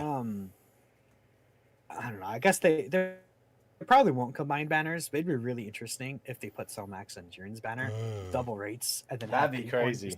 And have pity coin for Max. That'd be insane. Yeah. But I don't know. I'm gonna say I doubt it. And Jiren's banner probably will be post worldwide. Yeah, because obviously in the maybe- past, Global has gotten the Tanabata unit, which of course would have been Tech UI Goku in November, and then the Part 2 unit's been pushed way until I think Omega didn't come out until early February. So now we do Dude, they know did this. from the producer letter recently that they did say specifically that all units that are on JP that aren't on Global will be out by the end of the year. So we know AGL Jiren will at least release before, or I guess even right up to the 31st of December this year. Yeah. But yeah, the big question is, of course, pre-worldwide or no. Well- That banner thing is definitely a good point. I didn't think about that because I wasn't sure what the banner was like on JP. So My idea is maybe this will be a silly thing to say, but there's obviously the Tanabana banner with the rainbow tickets that was on Global. If they want to make that the Christmas banner again, it'd be crazy. No, I don't think they're gonna do this. Like push AGO Jiren to December. There's no way. that'd be crazy. I guess it's theoretically possible that they put the Jiren banner and then that Tanabana banner together. Okay. Maybe they can make that Tanabana banner with the tickets, like not Christmas this year, but like some other thing. Like what if it's like a thank you celebration? Global gets their final thank you celebration, right? And then they make it the thank you tickets for, because Global never got the wish strips, which end up becoming the gift cards for Global, right? The thank you Right. gift cards. So there's stuff there that they could like kind of piece together. Like what if it's like a thank you celebration, Roshi, Jiren, and then the gift cards, and then obviously that Tanabana banner comes out as well. Yeah, That could be certainly interesting. Yeah, so And then they just throw Cell Max somewhere. yeah, it's crazy because Cell Max, out of the upcoming units that we know about that aren't out now for Global, Cell Max is the one that I'm looking forward to the most. I'm a big fan of the Super Bosses team. So obviously, ideally for me, I don't want him to drop too soon with all of this other stuff going on.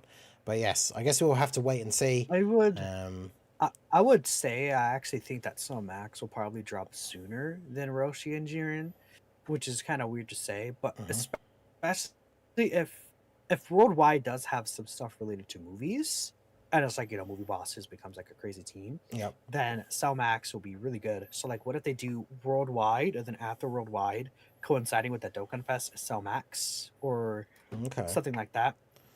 Yeah, Could be interesting. I don't know what they're gonna do, dude. It just no matter what, I just don't think Jiren. I think at the end of the day is gonna be anytime soon. Yeah. Until after Worldwide, maybe. But no, that's fair enough. Well, yes. Maybe I'm wrong. Yeah. Any thoughts, Yeah.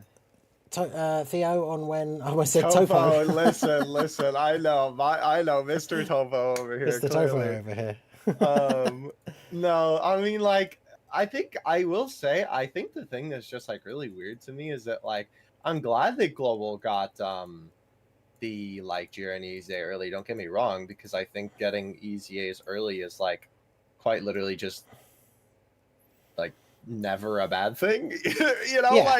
Granted, it takes a little bit of content, quote unquote, away from the like, I don't know, from the celebration that it is taking it from, but I also feel like that's a little silly because it's like, well, A, they can just replace with something else, and B, it's like, why would you not just want the EZA sooner? Because it's not like the kit is going to change when they come out later on Global, So, I don't know. I think it's always just a good thing to get an EZA early, personally.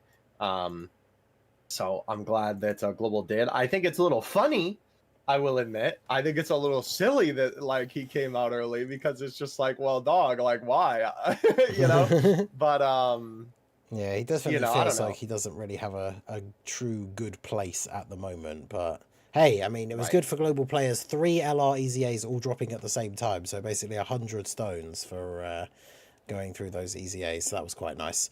But yeah, so we will hopefully find out maybe even tomorrow. We'll get the teaser for Topo.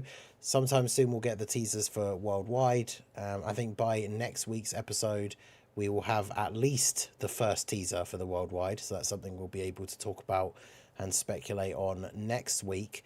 But that's everything going on in the game at the moment, and the little bit we know of what we should potentially see in the next couple of days. So with that being said, we are going to move into one of the final segments of the podcast here, everyone's favorite segment, the trash takes section of the podcast. Neither of the guys have seen this one. I had a bit of trouble picking a good one for this week, so I thought this one would be kind of interesting and maybe, you know, hopefully be able to spark a good bit of conversation. So without further ado, I'm going to bring it up on the screen now. So this one comes to us from Fusion over on the Twitter side.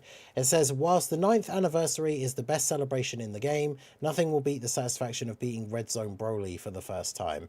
The units this year feel so fun to use, but the events don't feel as hard as they used to be.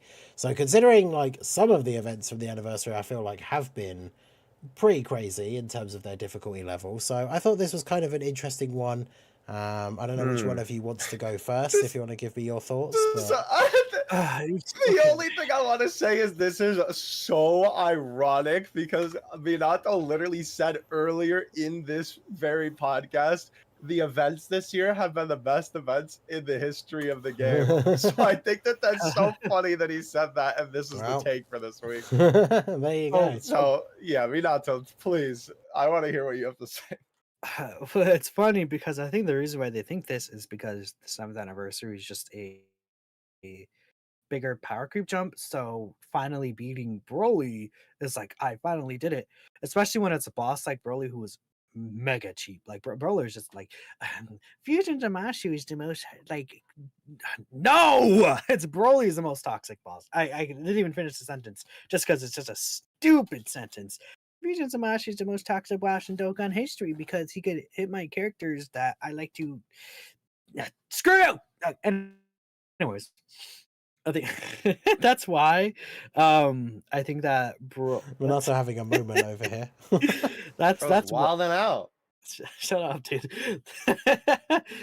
That's why I think they think Broly is more satisfying to beat. The units this year are fun to use, but the events don't feel as hard as they used to be. I would say I half agree. I don't know, it's a weird take because the events were harder on release, but I think a reason for that is also because the units kind of sucked, like the design of the characters. Like, okay, think about 2022, right? 2022, yeah. Think about that year. Let's see. We got the Elder Gods and Super Saiyan 4s, really good. We went into Super 17. Yeah, right. Was that STR Super 17? My goat Super 17. Hold up. He was the first character after the 8 year, wasn't it? Okay, wait. Let me look up the timeline because maybe honestly, I gotta say I've always been maybe it's just because I pulled him so easily, but I've actually always been a fan of that unit, even though I know he's not great. Well, Goat Ginyu was really well designed, but then we got Majin Vegeta, which was unreleased, just like a silly little guy. He was like a global character in release. Then we got Raditz, then we got Goku and Piccolo. Then we got Goku versus Cell. How dare you? We got Goku versus Cell. Then Golden Frieza was really good, but the Resurrection F Blues were bad. It's like very early on in that year. I hate that. I genuinely hate. I don't really hate a lot of units in Dokkan. I genuinely hate that unit. I think early on in that year, the characters in 2022 just kind of sucked. A good chunk of them. Majin Vegeta got better when Vegeta Trunks came out, though. That was cool. Yeah, true. But that's really it. I think it's kind of just because the units sucked.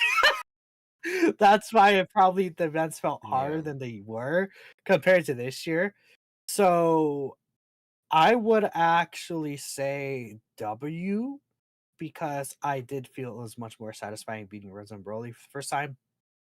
And it's like even months later, like getting no item runs for Red Zone Broly was still really crazy. So yeah, I would say W just because of simply talking about the satisfaction section, right? it was more satisfying to beat Red Zone Broly compared to Yeah. like beating Blue Gogeta. Right? Because yeah, it is Like, one of those. It's one of those things. We get a lot of different types of takes on here, and some of them you could say are kind of objective, but something like this, where it's talking about like the satisfaction of certain events, it's always going to be subjective to a certain extent. So obviously, this could be an L Yeah. take for some, but a W for others. But yeah, Theo, what were your thoughts on this one?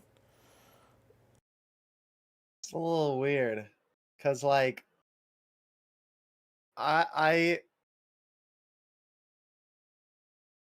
don't know if I would agree with the like last part, because I still feel like the events are hard, right? Like I think they're just difficult in a different way than they were before, but that doesn't necessarily make them like harder, right? It's just that the way that you have to approach the content is a little different. So I don't think I agree. I don't think that this is an L or a W. Like I do agree with Minato. I think maybe in the realm of like Broly was more satisfying to beat was maybe like a would make this like a W take, right? Because I can definitely agree with that sentiment at least. But I do think that like the units this year have felt so much fun. 9th anniversary is like the best celebration in the history of the game, like for sure, right? But I don't know. I don't really I don't know if I agree with like the last part. Some of the events, right, like maybe feel like they've been harder this year, but again, it might just be the play style that you have to approach it with. And just like Minato said, it might not necessarily be the difficulty of the event. It might be more so the quality of the characters that you're running on the event. So I don't know. I think this one's a 50-50 for me personally. I don't think that this is a bad take by any means, right? Like this definitely ain't one that we're sitting here going, oh, rah, rah, rah, rah, you know, like I definitely don't think that we're gonna be flame on over here for this one. But I mean, yeah, this is a solid conversation starter right here. I think this person's got a good head on their shoulders. So yeah, so actually they are in chat. So shout out to W. Callum. Obviously, the Twitter name you can see on the screen, Fusion. The @ is Callum. Thank you 9000. for not making me want to tear my non-existent now hair out. Callum 9000 is in the chat. So one extra thing he does say to clarify further. I say this because Broly, you could just barely get past with items. Now superheroes just feels like a no item masterclass. This is the thing, right? So we talked about Broly. Whilst a lot of people don't care about doing no item runs and stuff, no item runs against Broly could be so difficult even compared to other events just because of the AoE super turn, right? And like there would be certain units that you brought on the team, and it's like if he supers you before they super attack, because bear in mind, of course, his event disabled dodge, like if he supers you before some of those characters get their chance to attack and get their defense, if you're not using an item, then that's it, you just die and you have to start again. And then even with items, like you could potentially get into a situation where you would use the items to protect you in the AoE phase, but then you still have to deal with the AGL phase at the end where he can super twice in the same turn and hits like an absolute truck. So there were times where like you would use your items to just about manage to survive through the AoE phase, and then you end up getting to the final stage with no items and then die. So it's now the thing I will say as a global player, being the global player of the three of us here on the panel, obviously I have the that global privilege of by the time we got to the anniversary and the red zone came out, global already had 4 200% leaders and 4 different 200% teams. So obviously it's kind of always the way with global where the difficult content that comes out with the anniversary feels a little bit easier because you have a bunch of these extra units that weren't on JP at the time. Like of course the STR Goku and Gohan team was really good because the event was long enough for you to get the Gohan out. Obviously you had to be a little bit careful with the Goku because dodge was disabled, so he wasn't the tankiest unit, but if you could get him to get those additionals early on, get Gohan out, get him fully built up, like he was really good against Broly, could counter his super attack.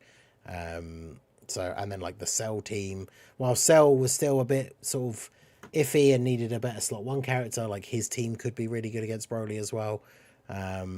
But yeah, when it comes to the 8th anniversary, the 9th anniversary events, I should say, the saying they don't feel as hard as they used to be, I think that can come down to how you feel about certain mechanics, I think, because as we said earlier, right, like Beast Gohan, rotation locking, again, if you're trying to do like a no item run, or even if you've brought a specific item that isn't like a Senzu Bean to actually just clear the lock, like I've had him lock a character in slot 1, and then I've used a Whis and he super attacks straight away, and I still die because of the amount of damage that they take from the Whis, because he locked the absolute worst possible unit in slot 1.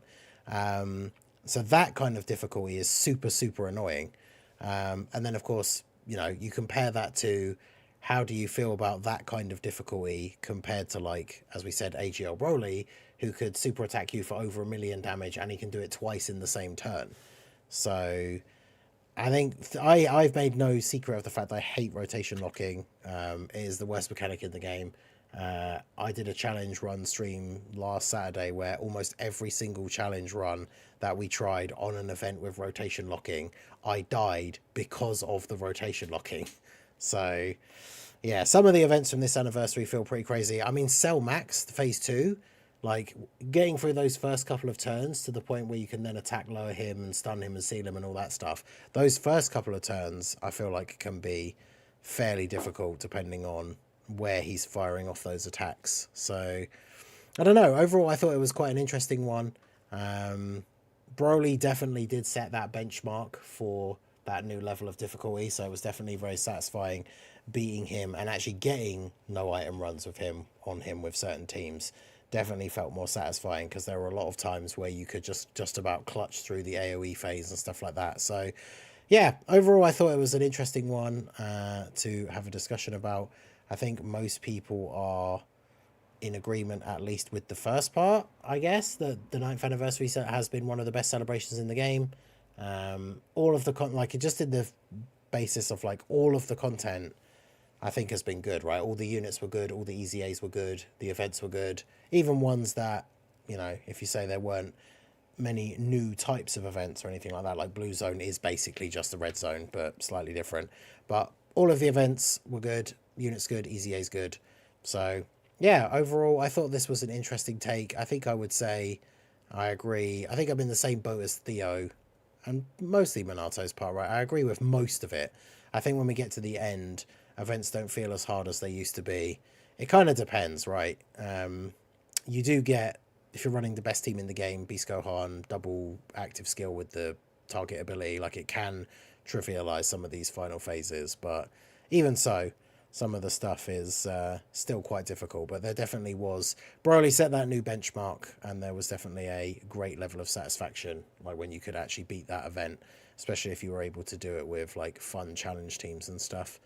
So yeah, I think it was definitely an interesting take. We'll see what the chat has to say. Shout out to everyone for taking part in the poll. I always try and remind people, of course, if you are listening to this on Spotify or watching the VOD afterwards, try and make it out to an episode live if you can. And you can let us know via the poll your thoughts on the trash takes live as they happen. So if we end the poll here, we do have a 65% W. So 65% W, 34% L. YouTube doesn't like to round up to 100% for some reason. So yeah, we do have a majority W take. So shout out to Callum9000 for the take for this week. Thought it made for an interesting bit of discussion. And yeah, it's nice to get one that isn't just almost like a bait in disguise, absolute dumpster fire tweet, as some of the ones that we've seen in some of the previous episodes. So this one was good. So shout out to Callum. And yeah, that will lead us back around into the very final segment of the podcast here. So this is where, of course, we want to give shout outs and acknowledge all of the wonderful people out there that have been supporting the podcast for this episode.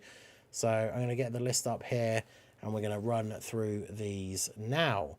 So we have Viking King, re-upped his channel membership at the start of the stream. It just says, hey, Boston chat. I think I'm a bit confused. I saw this when the stream started. Who does everyone think is a slot 1 so far? I don't know if this is in reference to like, who do you think is the best slot 1 unit in the game? Maybe, I don't know. But Wait. You might be talking about the joke I made where it's like, I'm a guest on the podcast. It's like, who's in slot one? Oh, I see. Maybe? I don't True, know. true. Who's the best slot oneer on the Who's the podcast? best slot one out of us three? I mean, let us if know we your look at thoughts in that, the chat. Technically, Ningen has been in slot one this entire yeah, time. but True. dude, he's AGL and that Texamasu's about to cook it, man. That's right. True, Yeah, but I'm that's AGL true. like Super Saiyan 3 Goku from Golden Week. I've got 90% damage reduction on time 1, so it's all good. Okay, that's fine. But yeah, shout out to Viking King. Shout out to Raldo for re-upping his membership as well, 26 months. Slot 1 Super Podcast at almost 50 episodes. I'm so happy I could cry. Lots of love for all three goated individuals.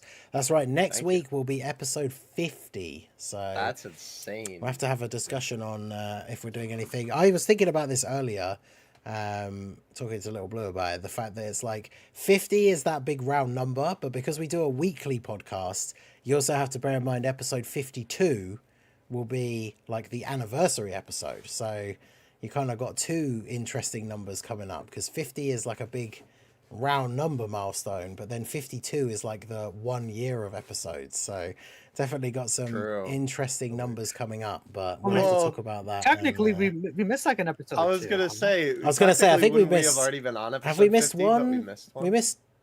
I know we It's missed a only week been not one. that long ago. Was that the only Let me- time? let Because me- I know let there me was actually there was 1 week early on where I overslept, and we did it the next Oh no, day. we but made it. the We next made that, I day. think, or we Yeah. rescheduled Let it. me- So we did it see. like Let the me- next day. So I think there's only been 1 week where we haven't done one. Well, you took down. Did you take down when they're live? Let me see. Because they're all in I a didn't playlist, find so it. Yeah, because the number 6 was 10 months ago. Okay, let me. I'm gonna check. right, you investigate behind the scenes. But yeah, shout out to Raldo. Shout out to Drace for the $2 super chat. He says, yeah, the 50th is upon us. We are Dokkan. Good work. But yeah, shout out to all you guys that have been We coming are out. Those of Dokkan. you who've been here for every episode as well. Special shout out to any of you Oh, who are in the chat. okay. So Yeah. episode 1 was on the. I assume. Did you upload it the same day, or did you upload the VOD like a day later? Oh wait, yeah, When because you- didn't we do that before? I can't remember. We uploaded the VOD Yeah, like the you next uploaded them day. the- for Yeah, some we of the didn't early have it ones. go, yeah, True, yeah. true. So when was that? Dang. Okay. I forgot about the Ningen sleep arc. I completely forgot about that. Maybe I could. Okay, wait. I have an idea. Keep going. Yeah, I can't remember what episode it was, but yeah, it's my typical, like, I I think know I'd what to gone do. climbing or something, I can't remember, and it was like, I'm just going to lay down for an hour, and then I wake up like Me. 3 hours later or something, like an hour after the podcast is supposed to have started. I was like, whoops. Bro, we were so I know. confused too, because it was just like no communication. I mean, obviously because you fell asleep, Yep. but we were just like, bro, hopefully you did nothing bad happen to him. Oh my gosh. So, Yeah, I wonder if I could find it. but yeah, that was that was some good times. I was gonna look for the chat we had with D Free. Oh, that's yeah, because good, that was yeah. episode 1. I- But yeah, everyone was trying to get hold of me, but I was just asleep. So, but anyway, shout out to while Minato looks into that a bit more. Shout out to Philip Rodriguez for the $5 super chat. He says, sometimes where there's smoke, there's fire. Z Broly was announced today on Legends. Do you think this could be a hint for the worldwide download celebration? So obviously what he means, of course, we know that there's been similar timed releases between Dokkan and Legends before.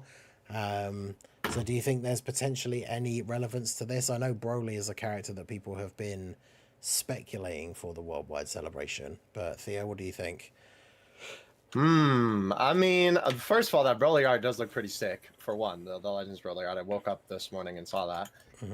For two, I mean, yeah, it's potential, right? Like we talked about on the shout out to Mr. Baby, right? We talked about on the Mr. Baby episode that they could definitely do like dual Broly. It would be a little weird for Global, considering that obviously Global just got a anniversary Broly, but I mean, you know, hey, Global Timeline is so absolutely decimated right now. Who cares? I'm thinking that honestly, my guess for worldwide, if I had to say a final guess, I have a video up about it. Watch the video if you want in depth. Goku versus Frieza into Goku versus Broly, legendary Super that'd be Saiyan theme, cool. worldwide celebration. That would be cool. I mean, I think I By the definitely way, think too. Yeah. I found the podcast. It was Oh, yeah. September 1st was the first episode. So, yeah. Interesting. Okay, that's all I have to say. I definitely think too that like it could be like Broly, and then they could do like a new family Kamehameha. I could also see them doing that. Because I would think like, you know, we do not need another movie 2 Broly. Definitely not, right? We need more movie 1 Broly content, right? Like that's what we need. No, I actually think it would be, yeah, I think it would be like a movie 8 Broly, and then maybe like base form that transforms into Legendary Super Saiyan would be cool. Something like, bro, literally just give me movie 1, not movie 1. You know what I mean? Movie like the first Broly movie. They could make it Yeah. base from Broly, but then give him animations where he's in a Super Saiyan form. Yeah. We'll see. I just prefer it all to be from first one. Yeah, Yeah. because Yeah, I know a lot of people would- want to see the like blue hair, like suppressed, like sort of Super Saiyan. It's my Broly. favorite form of Z Broly. Yeah. Because the only thing is that I want him to be like base Broly, but then give him the animations from that Super Saiyan Broly anyways, because of the fact that I want him to link with Tech Color Broly. Yeah, because that's the problem. If they make him Super Saiyan Broly again, he's got the same name as the Tech LR and the Dragon Ball Super like LR from the anniversary. Like it's that's the thing we were saying last week when someone had asked about the adding, like, you know, how the GT units say brackets GT, but like the Super, like Broly for example, doesn't have brackets Super, which means he has the same name as the Super Saiyan Z Broly. So that's the only downside to a potential new Broly, is he either has to be Legendary Super Saiyan straight from the jump, or potentially be base form that then transforms. Otherwise he ends up having the same name as the other Brolys, which is a little bit annoying. But yeah, so it could be interesting to see. We've had them release stuff on Legends and then Dokkan very soon afterwards before, so definitely could be the case again. We will have to wait and see. So shout out to Philip Rodriguez for that one. Shout out to Sokado for the $5 super chat. He says, even though Toppo is not meant for super bosses, I've seen him perform well on there, especially once you get to God Toppo. Might summon once on global, because yeah, that's the other thing. Once. Toppo is on super bosses. Jiren is on super bosses, right? Have you had much experience, Minato, using them on like a super bosses build, or are they better suited to like the Universe Survival Saga or Universe 11 teams? I would say, again, I've used Toppo on super bosses, but Jiren, fortunately, disposed on super bosses, which I think is kind of dumb, but that's a thing. They work well. I think Toppo. I've seen people use Toppo in Rosé's build of super bosses because he'll be a Rainbow Orb changer for Rosé, and the thing about Toppo is you could have him. You could still like use Toppo in slot 3, especially early on, because he will have the 3-turn guard. When he comes back around, it could be a little dangerous if you don't have a special pose or Defenders of Justice character, so you could use his active skill and transform. But with the other Jirens on the team, it'll be a lot more safe, because then you could potentially transform on that turn 4.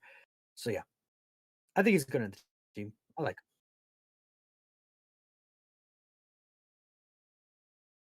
Yeah, so it'd be interesting to see. I mean, Super Bosses definitely has more of the extreme. I know Broly doesn't have big bad bosses, but obviously the team is kind of built a bit more towards extreme, and with like Cell Max coming out, Rose, stuff like that, big bad bosses is a very big link on that team. But yeah, it'll be interesting to try them out once he is available. Of course, Toppo will be out for global before Cell Max, so it'd be interesting to try out that version of the team. We have Raudo with a gifted membership to the channel, so shout out to you, as well as Philip Rodriguez with the 5 gifted memberships. We have Drace with a $5 super chat. He says, do you think it's possible to see the new summoning system for the worldwide celebration, or potentially the celebration after? So obviously that was something they mentioned in the producer letter, right, with this new summoning system that's going to be for both versions of the game. And we don't really know exactly what that entails. Do you think we could see it as early as the worldwide celebration? What do you guys think? I would hope. I mean, like, they said that they're still working on it, so it wouldn't surprise me if that's a no, right? Because they said that they're in like the final stages of testing. But hopefully that would mean that's happening now, and then by worldwide it would be out. I would Because say, oh, go on. Sorry, I thought you finished. no, I was just gonna say I would like hope that because worldwide is supposed to be like the sync, right? You know, I would hope that that would mean that then that summoning system would be implemented between both. You know, like I said, I could definitely see it still being like, you know, global and JP, excuse me, have like, you know, one more banner where it's just different, because then they can kind of it sounds like a negative way to put it almost, but kind of like milk the JP players one more time before they give them better summons. Yeah. And still give global players, you know, like tickets and, you know, whatever other discounts and stuff like that. And then for like a normal Dokkan Fest banner, they can incentivize you summoning on the normal banner when you might normally not, because it will have the new banner format, and so you want to try it out. Yeah. So I could definitely see them doing that. That's a very Dokkan thing for them to do, you know. They do that type of thing all the time, where, you know, they like purposely nerf something to make something else kind of have more incentive almost. So I don't know. We'll see. Obviously only time will tell on that front. It will be interesting though. I'm hoping, you know, because obviously it would be nice if JP finally, like, for a big celebration, actually has some kind of decent summon system rather than just 3+1 and then, you know, that's it. But I mean, at this point, I'm used to it by now. You know, we just be suffering 24/7 in these streets over here on JP. So, you know, ain't nothing new. But Global, that's all I got. Does Global get like discounts during Worldwide? I can't remember. It might be the first like 3+1 is maybe. Okay. Well, my answer for that is if Global got discounts in the past for Worldwide, then I would assume it's going to be during Worldwide. But they also pointed out, like, they made it seem like it was because of those banners that were on Global at the same time. So it might be anniversary. But yeah, either during Worldwide or anniversary would be my guess. Maybe New Year's. But yeah. Yeah, I think it definitely would be interesting if we get to see it as early as the worldwide celebration, especially because we have no idea really what it is going to be. I wouldn't be surprised if it's not anything crazy new and it is just something like, for example, when we get the anniversary, JP also gets like the free tickets or something like that, but obviously we will have to wait and see. So it's something that they've talked about. We know that it is going to be coming. We just obviously have no idea as yet what it's going to be. So we know that the sync is technically, I mean, they talked about the worldwide. The thing with the only reason why I would say I'm maybe a bit skeptical that we see it for worldwide specifically is because they kind of said when they talked about the events that like the worldwide celebration is happening kind of the way like as it always does, where it's always been a synced celebration, and then from that point onwards the schedules are then synced. So I don't know if they kind of include the worldwide as the jump off point for that, so I guess we'll have to wait and see. So I mean, it was supposed to be last time with the whole connection theme, but you know, yeah, exactly. See what happens. Silly Dokkan Battle, you know. Yeah. Me making assumptions that your collection theme is, Yeah. you know. Well, we'll see. Anyway. But yeah, shout out to Drace. I guess we'll have to wait and see. But yeah, so with one final one here from Weeb of Class, the $15 super chat. Fun World Tournament fact: if they don't start doing 2 Dokkan Awakenings each World Tournament, the EZAs will surpass the Awakenings in 5 World Tournaments. Oh, so wow. 5 World Tournaments is quite a way away, I guess. But yeah, because they've been doing what, like 4 characters each time? Like, well, it's 3 of the World Tournament characters and then 1 of the DB Saga banners. Kale and Caulifla got their EZAs last time. Sorry, their Awakenings. Trying to remember who is next in terms of getting an actual, like, the World Tournament cards that don't have TUR Awakenings. TUR Awakenings? Let me see. Yeah, because we know who the EZAs potentially will be. But yeah, that is a good point, because if they keep doing 1 Awakening that we need, and then they're dropping, like, 3 EZAs, eventually the EZAs are going to catch up to the characters that haven't actually been awakened yet. And of course, then that raises the interesting question of what are they going to do once all of the TUR, like once all of the World Tournament characters are actually awakened, and then those EZAs do catch up. Because does that mean we'll get like a World Tournament where a character gets their TUR Awakening, and then like 2 World Tournaments later they get their EZA because there just aren't any other World Tournament cards left. Maybe. The next character to get an Awakening is the Hellfighter 17. Okay, that could be interesting, I guess. When is the tech Super Saiyan Gohan, the infinite stacking one? Because he's he was an interesting card on release, but he's ways away. So that 17 is World Tournament 34. That Gohan is World Tournament 40. okay.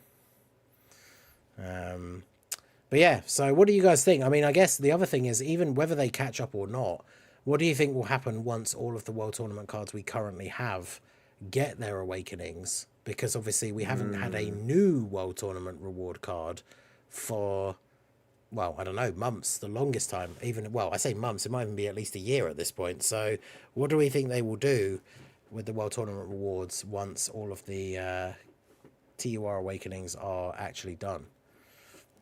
I mean, no, go ahead, Minato. You go first.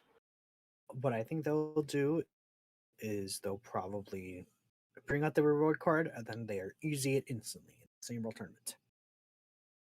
Yeah, that would be stinky, but I mean, they could also start introducing multiple World Tournament rewards in the same World Tournament if they really wanted to. True. Which, considering they're free-to-play cards, a lot of the times their animations aren't crazy anyways. Like the last World Tournament reward was Champa, and it's like Champa had the animation that was from like 2017. Yeah. So I don't think it matters too much. It's very easy to make free-to-play characters. I feel like it's just a thing of the art. Really, probably the art's probably the longest thing it takes to make the characters. Maybe the kit design, but like the actual super attack animations, they just copy and paste from other characters. So they could easily, if they wanted to, do like 3 rewards or World Tournament, and then make it like Ningen said, where they all EZA 2-3 World Tournaments later down the line, and then they start introducing these. Like it could be, let's say, one World Tournament where there's only 9 characters left to EZA. I guess no, it'll be like 12 characters left to EZA. That World Tournament, they get 3 characters done, but then they introduce 3 reward cards. And then it just keeps moving on where it's like a number of 9, because in the next World Tournament, there'll now be 9 cards that need to EZA. But they just have to give them their awakening instantly. Is the only thing about that. But yeah. Something like that could be what they do.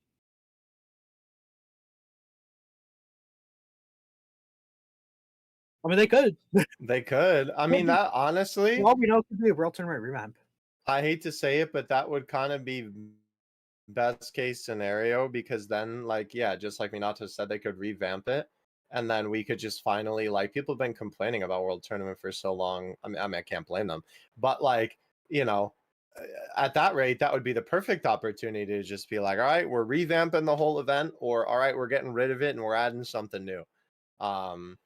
So as long as we get something that would fill the void, I think that would be good. I mean, it even like right now on you know, JP, I don't remember if Global got that update yet, but the I couldn't even remember the name of the mode. I blocked it out of my memory. Chain Battle. The Chain Battle button is now gone, right? So there's like a little space where it used to be. So, you know, now we're missing something to take over Chain Battle, and, you know, who knows? Maybe 10th anniversary be changing the game so much we get 2 new game modes on top of everything else. Who knows? We'll see. But Chain Battle. At this point. Actually, yeah, that was a lie. I love Chain Battle. No. All right, well, there you go. I guess we'll have to wait and see. But shout out to Weeb of Class for that one. That is it for the Super Chats, donations, shout outs for today's episode. So this has been episode 49 of the Slot 1 Super Podcast. Shout out to all of you guys coming out and listening to the episode live. Shout out to all you guys listening on Spotify or watching the VOD afterwards. We appreciate all of you. This has been the Masked Ningen, Minato's Flash, and Dokkan Assets. We'll be back next week for episode 50. As I already said, we should by then have at least the first teaser for the worldwide celebration. So I'm sure we'll have lots to discuss and speculate next week when it comes to all things worldwide related. So that is going to be it from us for this week. We appreciate you guys coming out. We will see you all next time. Peace out. Bye. adios.